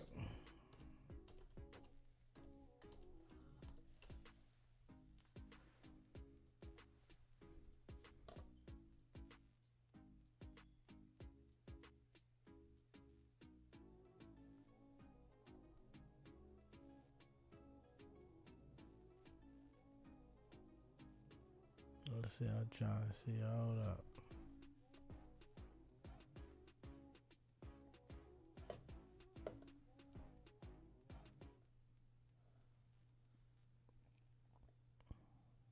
Travis Hunter's being announced as the Heisman winner wasn't exactly a surprise. If you watched him play all season like we did, you knew it was coming. So that moment was a formality, but everything that happened, whew, getting misty in here or what? Jeez, just me? Okay, that was incredible. But Denver 7's Maggie Wolanski is in Boulder for this monumental evening. Maggie, what's the vibe in college football's current epicenter? Oh, it's a very exciting Saturday here in Boulder. People passing by just saying, "Go Buffs, Heisman." There is so much excitement over Travis Hunter. And even though it's almost holiday break and there's finals, these CU Boulder students have their eyes on their football team and are just thrilled over the news that Travis Hunter is the newest winner of the Heisman Trophy. Now, when the news came through, right behind me, I saw two students walk through. They couldn't contain their excitement, just yelling out the news over the hill. Now, one student who I spoke with says he grew up watching this team and is so grateful to witness a Heisman winner after years of seeing this team struggle. Talking with students, though, it's clear they have seen a change in the culture of their football team as empty stadiums turn into packed games with the Buffs fandom rising. Students described watching Travis Hunter in action, saying he is a hard-working player and deserving of this achievement. From a fan standpoint, what's not to love about this team? The culture has completely changed around here. I see it throughout everywhere I walk in campus. Spirits are uplifted, like really Dion has just come in here and just completely remodeled like what CU stands for. He played both sides of the ball, all those snaps, all the plays he made, and he changed the culture here at CU football, and he's made a big impact, and I'm just so glad that I got to experience that. Students say they feel so confident going into this bowl game and that they just can't wait to see where their team is going to go. Now, Nick, I know we are talking all things about the Buffs, but those Broncos, they have a big game tomorrow. Yeah, no kidding, Maggie. We will get into Hunter's Heisman win a little bit more later on in sports. We're going to hear from his mom. I'm trying to see what happened with the girlfriend. Hold up. Let me see. Hold up. Yeah, I'm trying to see what happened with the girlfriend. Hold up.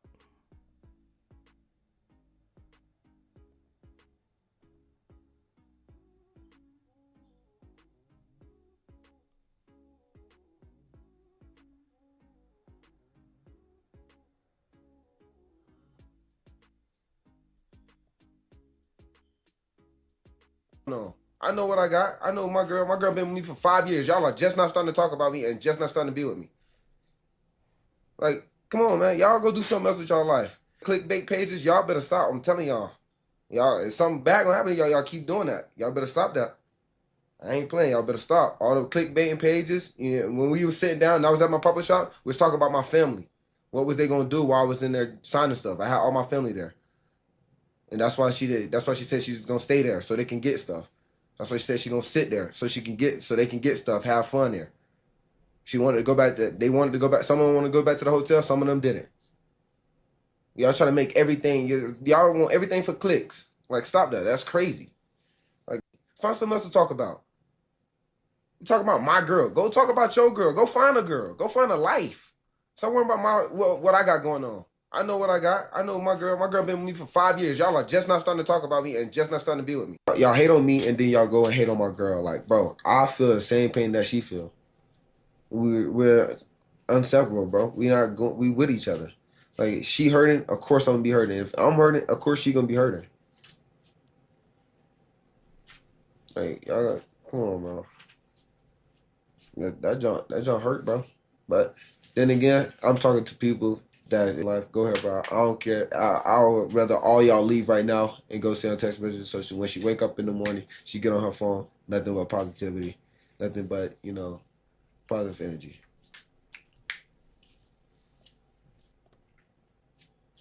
Yeah, she's still sleeping. She slumped. When you hurt, bro, you just cry yourself to sleep and you just be gone. Like, she drunk like OD amount tonight for no reason.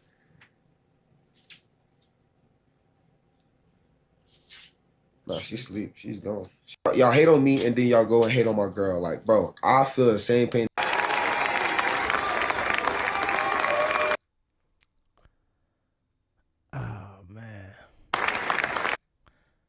Look.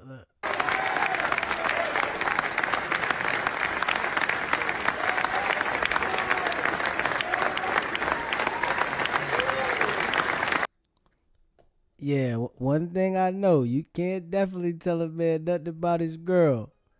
Hold up. But you know, he ready to get to the bag now, and you know, most of these guys got to learn the hard way. I think most of the world, you know, you can't tell nobody nothing that hasn't experienced. You know what I mean? I just hope that, you know, he got his things in place and understand that he is going to be a different caliber of person. So if things don't work out in your situation, you better know it's not going to go easy. For sure. You better know that it's not going to go easy, and she's not going to leave without a fight, man. Straight up.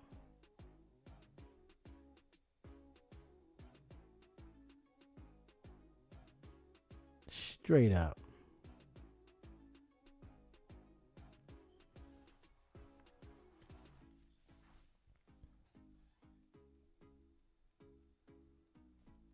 Yeah, she ain't gonna just leave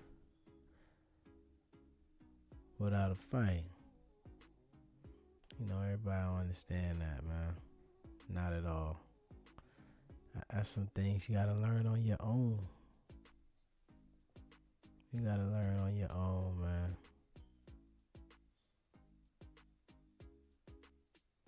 Let me see, hold up. I want to play this joint right here, man. I played it last night, but I gotta play it again, man.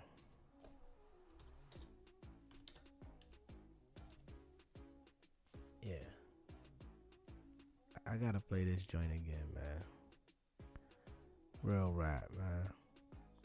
I want y'all to look at this shit right here. I gotta play this again. Advocate for yourself and be a voice for yourself. You should never let what somebody else did ruin or run your life. A 38-year-old mother from Alabama who has filed a lawsuit accusing Sean Diddy Combs and Jay-Z of raping her when she was 13 years old is speaking out to NBC News for the first time. She asked us not to reveal her identity. What made you want to come forward and talk today? Because I think that I've been quiet long enough about what I've been through, and it's been hard enough to be quiet. But it's a chapter of my life that I'd like to close. An NBC News review of her account found inconsistencies with her allegations. She says that she went to the MTV Video Music Awards in 2000 to catch a glimpse of her favorite celebrities. You weren't scared to be all alone? No, with having autism is like feeling like you live your life in a shatterproof juggle ball. The world's on fire. The fire is inside the ball with you, but there's no way for you to get out. In addition to having autism, the woman says she suffered a head injury. The night of the 2000s VMAs, she says a friend drove her from Rochester, New York to Manhattan, a more than 5-hour drive. Her attorney provided NBC News with the name of the friend who has since died. The woman says she spoke to Combs' limo driver, who offered her a ride to an after party. I stumbled upon Diddy's driver, who told me that I was exactly what Diddy was looking for. What did you think when he said that to you? I thought it meant that I was just pretty.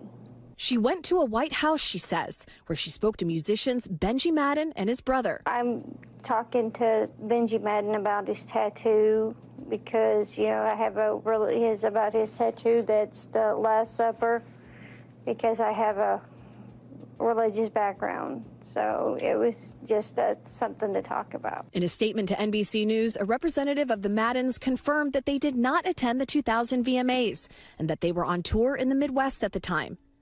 At the after party, she says she had a drink that made her feel woozy. Then she says Combs and Carter took turns raping her while a female celebrity watched. JC comes in and rapes me. He at that point I was fighting, trying to get away from him, and he put his hand over my mouth and told me to stop it, cut the. After the alleged rape, she says she ran to a gas station where she called her father, who picked her up and drove her home.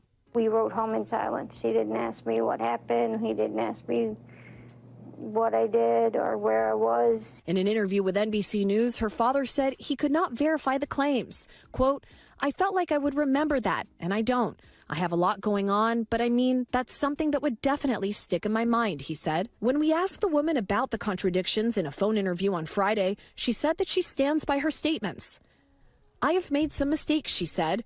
"Honestly, what is the clearest is what happened to me." The inconsistencies in her account of an incident alleged to have happened 24 years ago does not necessarily mean the allegations are false.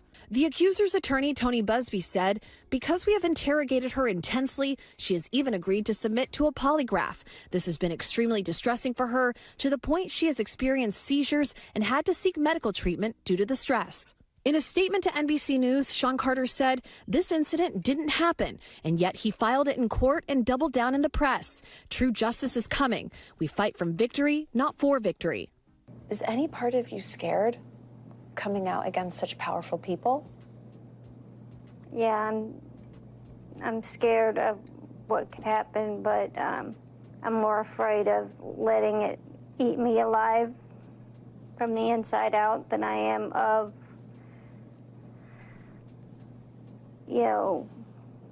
being chastised by their fans. All right, Chloe Malas joining us now live. Chloe, we just heard a very strongly worded statement from Jay-Z. What else are you hearing from him and his team? Yes, so his attorney said that they're going to ask the court to, quote, dismiss this frivolous case. And also moments ago, we heard from Diddy's legal team, and I want to read you some of what they said. They said, quote, "This is the beginning of the end of this shameful money grab." And remember, he remains behind bars at Brooklyn's Metropolitan Detention Center, and his criminal trial begins in May. All right, very thorough reporting there. Chloe, thank you so much for that. Thanks for watching. Stay updated about breaking news. Hey, man. I don't know how y'all feel about that, but that look a little shaky to me. I ain't even gonna lie. Look a little shaky to me. I can't believe it. Once you lie, everything else is a lie. Once you lie, everything else is a lie. And what is crazy is, how is this the person that this lawyer Tony Busby has speaking out? He should have kept her from talking, And I really hope that they release the polygraph test. They said that she's willing to take a polygraph. I really, really, really hope that they do a live recording of her with this polygraph and show everybody. Let everybody see this, because nobody's believing this now. And this is why I tell you, you can't believe everything until you see the facts. This was supposed to be a fact that was representing her. And it's a lie. Ain't no way nobody's gonna believe that. Your dad didn't corroborate your story. You rode with him and y'all didn't say nothing after a 5-hour drive? Nah. Where did you wait at waiting for your dad to come get you? So you sat at the gas station for 5 hours waiting? And he's not asking you, well, why are you way there? I have to come get you. Like, everything, that right there is super, super shaky. Some of the things with Diddy, they sound real solid, right? The people speaking out on Diddy sound a little more solid. But with the Jay-Z situation, nah. I can't go for that. And I'm sure a jury wouldn't go for that. A 13-year-old white girl, nah, can't go for that, man. I can't go for that, man. Not at all. Crazy.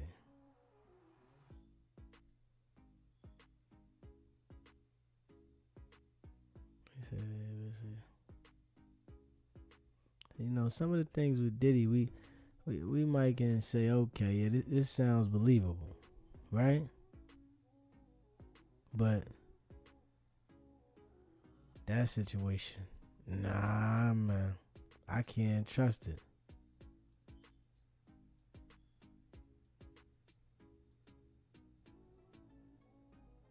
Let me see. Hold on. Let's see. Yeah, we can't trust it. Damn, they had a school shooting. Like, come on, man. They still shooting up these schools? God damn. Media is to our community. But the truth is, today is a sad, sad day, not only for Madison, but for our entire country, where yet another police chief is doing a press conference to speak about violence in our community, specifically in one of the places that's most sacred to me as someone who loves education and to someone that are in schools. So I'm gonna tell you what I know. I'll answer any questions that I can. There'll be a secondary briefing that our PIO will let you know about, okay? Around 10:57 a.m., our officers were responding to a call of an active shooter at the Abundant Life Christian School here in Madison. When officers arrived, they found multiple victims suffering from gunshot wounds. We train on this almost quarterly. The last time we trained on this as commanders was approximately 2 weeks ago. The protocols are simple. Stop the killing, stop the dying, find out who's doing this. And the officers did that, and they did that adamantly. We had officers from around the county and around the state that came in support of this particular incident. Officers located a juvenile who they believe was responsible for this deceased in the building. Additionally, the officers began administering life-saving efforts to anyone who was wounded and making sure that those persons were transported. What we know is that a total of about 7 persons were transported from this scene to area hospitals for treatment. We know that at least 3 people have lost their lives, including a juvenile person. I don't have any other information about those persons who have lost their lives, and I'm not going to release that until we have, of course, spoken with family members and ensuring that they are fully aware of this tragic, tragic scene that occurred today. I want to thank all of the law enforcement partners and community members that came out to help, our friends at the ATF. I've gotten calls from my friends at the FBI, the State Patrol, the Sheriff's Office, Monona Police Department, our fire department. It goes on and on and on. Because this is something that we all prepare for, but we hope we never have to do. As you can see, we have a unification center that was immediately set up where parents and guardians and loved ones and grandparents wanted to get information about their loved ones, and we wanted to make sure that they were unified immediately. So we were doing more than one thing at one time. We're still going through methodically clearing that school, clearing every vehicle, and making certain that there's no other threats to this community, which we believe there are none. We immediately alerted our mayor's office, and I've been on the phone with her and her office constantly. We also alerted Madison schools. We put the schools on lockdown, but there's no threats to the MMSD schools at this time. But we wanted to make sure that we did our due diligence in this particular case. Again, we're still going through collecting evidence, collecting information, making sure that our community is safe from what is a sad day for our community and for our country. And we have to do a little bit better. I don't have all the answers that you want right now, but I will tell you this. We have some of the best officers in the entire country. Our detectives are amazing. We're going to go and work hard and go through this scene so that we can piece together what exactly happened. Again, there'll be another briefing in about 2 hours, and if I have additional information, I will certainly let you know what that information is. Again, around 10:57 a.m., officers responded to an active shooter. They responded per our protocol. They found the person who they believed was responsible, who was down, deceased. We know that it's juvenile. We know that there are other persons who have lost their lives. We know that we've transported about 7 people after giving them life-saving measures. It's important to notice, too, that about 3 miles from here is our training center. Today, our special event team medics were in training. And so they got to practice in real time. They left the training center immediately and came down here and doing in real time what they were actually practicing for. And that's why training is so important, and making sure that we can provide the best possible training and the best possible response for our community members. I'm asking everyone to send your heartfelt wishes and prayers and thoughts yet again to a community, but this time it's my community. Dylan? Yeah, can we start over here with questions? Chief, you mentioned you're a father, you're the police chief here in Madison. What emotions are you feeling right now after going through all that? To be honest with you, I'm feeling a little dismayed now. So close to Christmas. Every child, every person in that building is a victim and will be a victim forever. And these types of trauma don't just go away. And we need to figure out and try to piece together what exactly happened. And right now, my heart is heavy for my community. My heart is heavy for Madison, and we have to come together as a community and figure out what happened here and make sure that it doesn't happen in any other place that should be a refuge for students in our community. You can't stop it. Right there. What sort of gun-related policies, if any, were in place at the school, and did the school have metal detectors? I'm not aware that the school had metal detectors, nor should schools have metal detectors. It's a school, it's a safe space. So I don't know. Again, it is a private Christian school. It is not under the authority of MMSDs, and that is something that we'll have to look into. Chief, of the 7 victims, how many are students? How many are teachers? We're not going to give. I'm not going to give any information about who the victims are, whether they're student, staff, or parents, because we need to make sure that we can notify people. I think that's the most important thing before we go any further. But police didn't. They never fired their weapons. That is correct. Correct. Let's follow that one question. I don't know if it's a male or female, but the police department did not fire their weapons. Thank you. Scott. Are the 3 fatalities you mentioned including the suspected shooter? That's correct. Yes, sir. 3 total. That's correct. Are the 7 that was transported, are the 3 fatalities within that 7 or addition to that? Yes, within that 7. Yes, thank you. Was the shooter a student at the school? We believe the shooter was a student at the school. Yes. What can you tell us about the status of the other transports?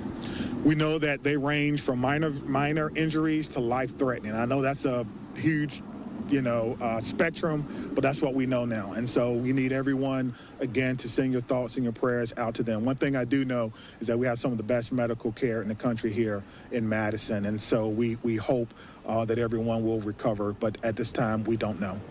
So we did just get an update from our command post. 5 deceased at this time, 5 injured. So a total of 10. You know what kind of gun was used? Again, Wow. this is a ever evolving situation. Wow. Just hearing that, what does that make you think? How does that make you feel? That we have to do a better job in our community on a Monday, right? So close to Christmas, that we're updating victims. And so there's a lot of work that has to be done.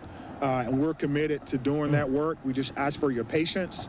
I think the most important part is the reunification, again, that we spoke about, making sure that those persons who were in the schools, whether they're staff, students, or what have you, are reunified, and we have done that. Again, I want to say thank you to all our partners. Again, our friends are here from the ATF. They're going to help us. I heard the question about the gun. I don't know yet, which is why we have a great partnership with the ATF that will help us determine the origin of this gun and where it happened. So I'm going to leave it at that, and we will have another press conference. Stephanie has the location. We're doing 2:30 at Fire Station 14 in their community room. 2:30, Fire Station 14. Steph, can you confirm the 5 who are dead? Does that include the shooter?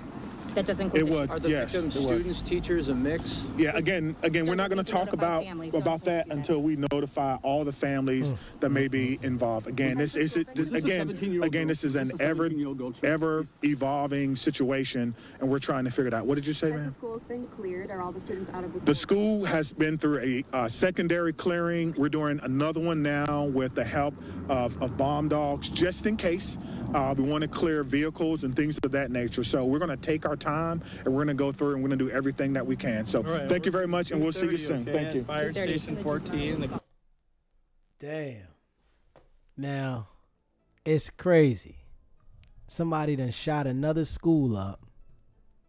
They said 5 dead and 5 injured, and 1 was the shooter. So 4 people have been killed innocently, and 5 people have been injured innocently, and the shooter is dead. And they said that the police did not fire their weapon.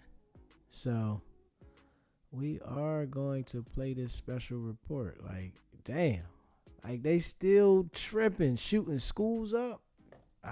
Man, this is deep. Still shooting these schools up, man. News special report. I'm Lindsay Reiser with breaking news of a school shooting in Madison, Wisconsin. An investigation is underway at Abundant Life Christian School after a gunman opened fire this morning. The Madison Police Department says at least 7 people were injured and 3 are dead, including the suspected juvenile shooter.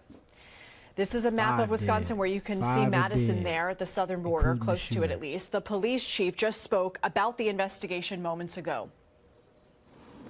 Today, around 10:57 a.m., our officers were responding to a call of an active shooter at the Abundant Life Christian School here in Madison.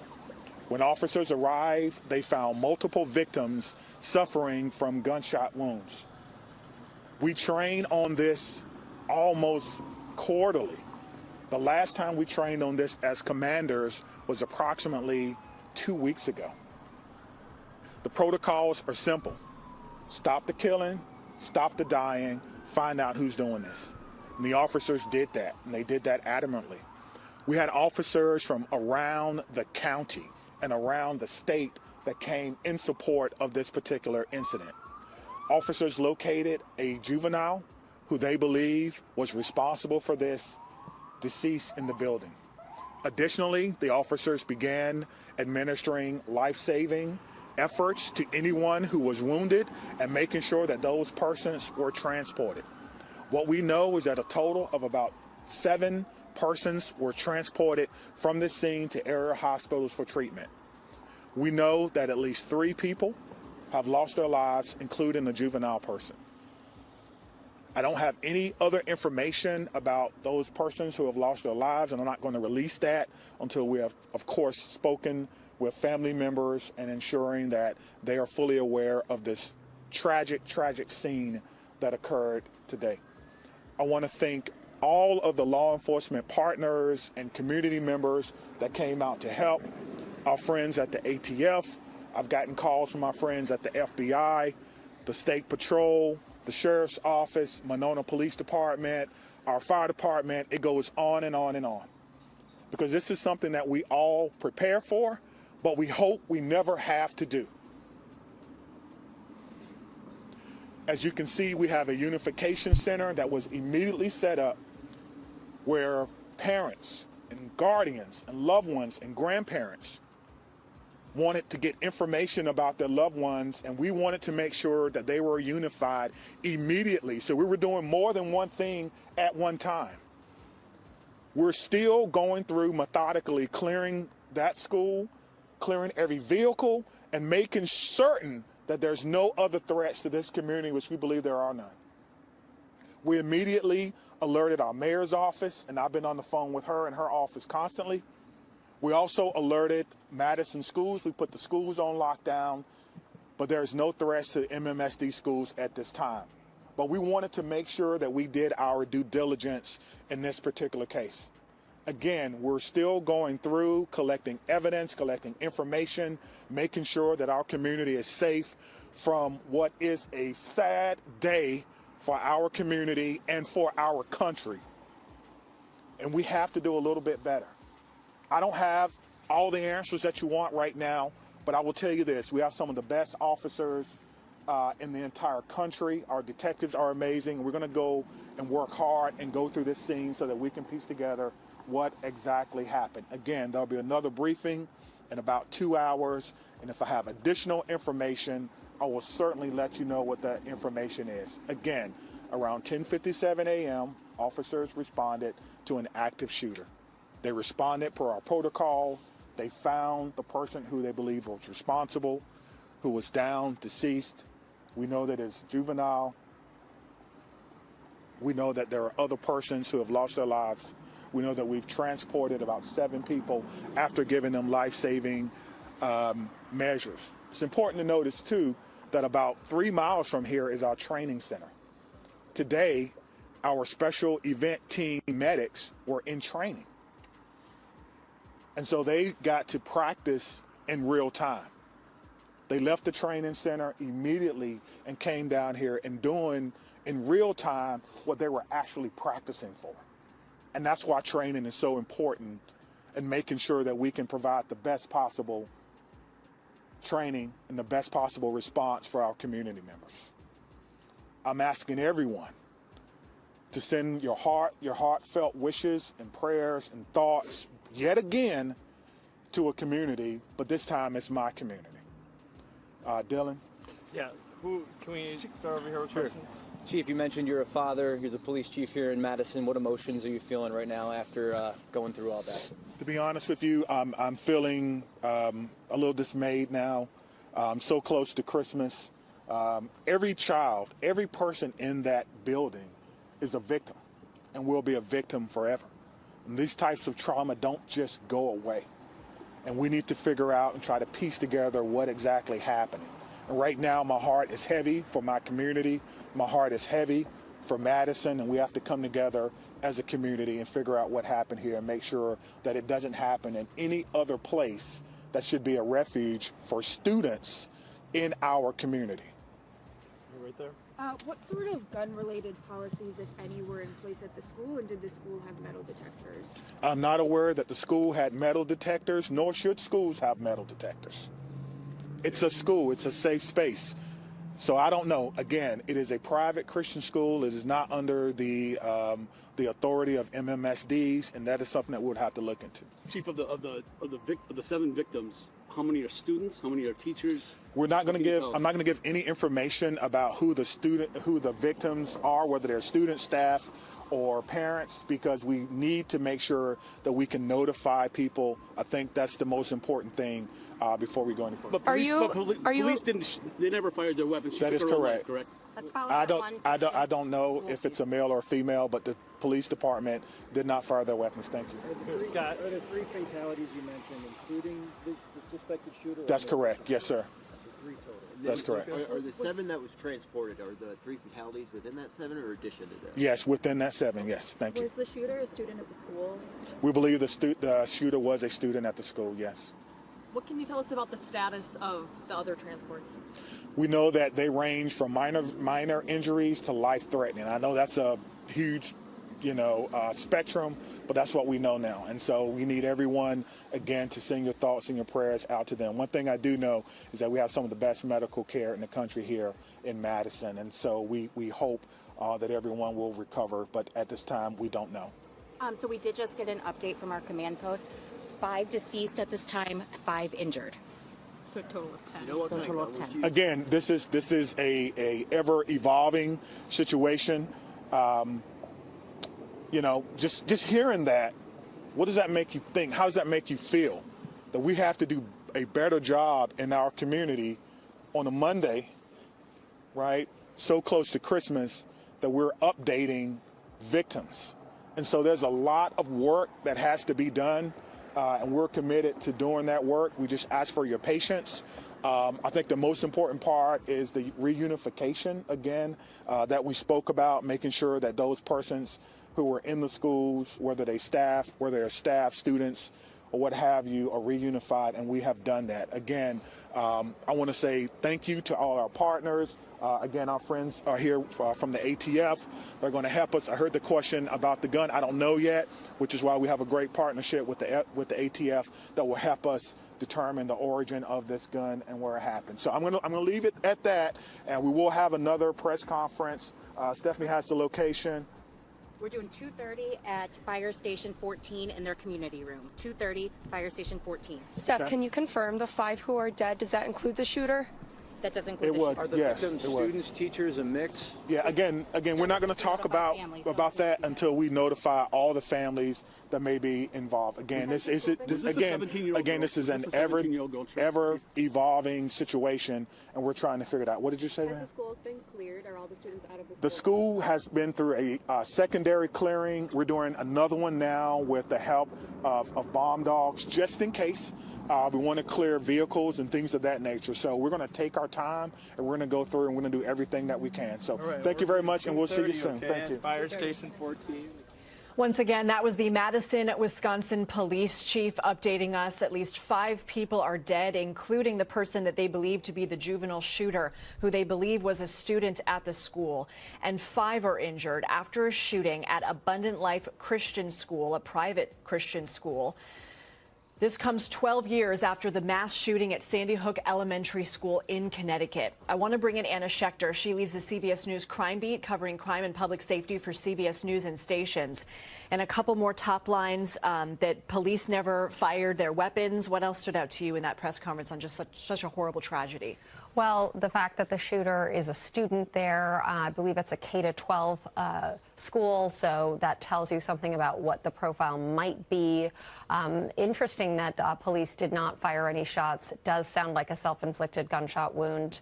And, you know, this is a very organized operation. They were ready to go. They had police at the local hospital triaging people. Now the FBI is aware, involved, the ATF. So we don't have any information about the gun, but we should be getting that soon. The ATF is going to be working to trace that back. So lots of moving parts right now, lots of different investigative bodies supporting this effort right now. And it is just an unimaginable tragedy that we hear about so often. Unfortunately, we heard the police chief there saying they train for things like this all the time. Unfortunately, their commanders, fortunately or unfortunately, how you want to look at it, their commanders trained just 2 weeks ago on an active shooter situation. And he said they've already gone through the building a secondary time to clear. He said they're going in again with bomb dogs and also to clear vehicles. Can you help describe what's being done right now? Sure. What they do is a sweep of the school. So they don't know if the shooter had other plans. Sometimes you have somebody with a gun, but who also has an improvised explosive device that they've placed somewhere else. So everybody is on maximum high alert, and they are sort of playing out multiple scenarios for other threats. And they've already done a threat assessment. They've swept it twice. They're doing another one. So they're being extra cautious because you never know.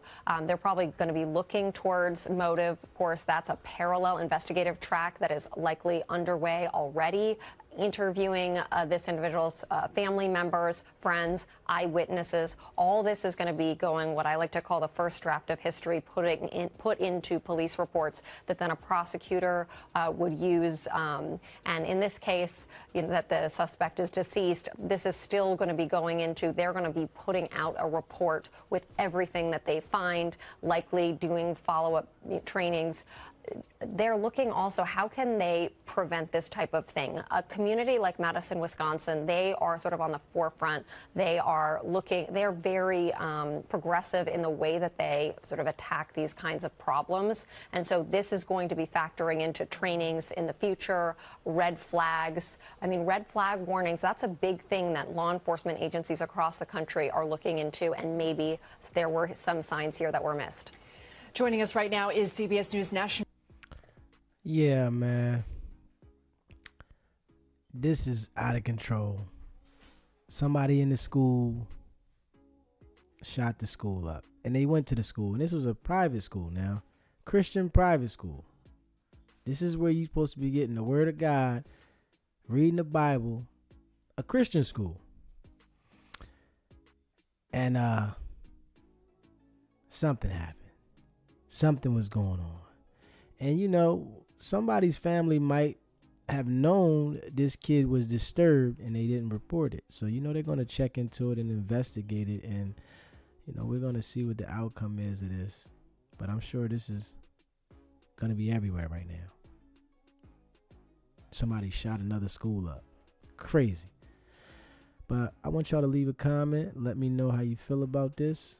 And let me know what you think about these drones that the government knows about, but everybody thinks it's some other stuff.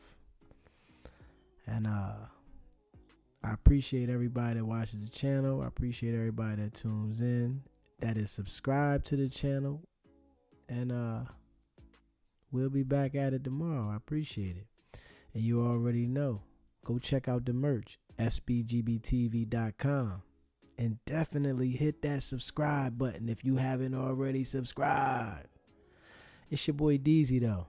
It's not about the setback. It's about the get back. Now.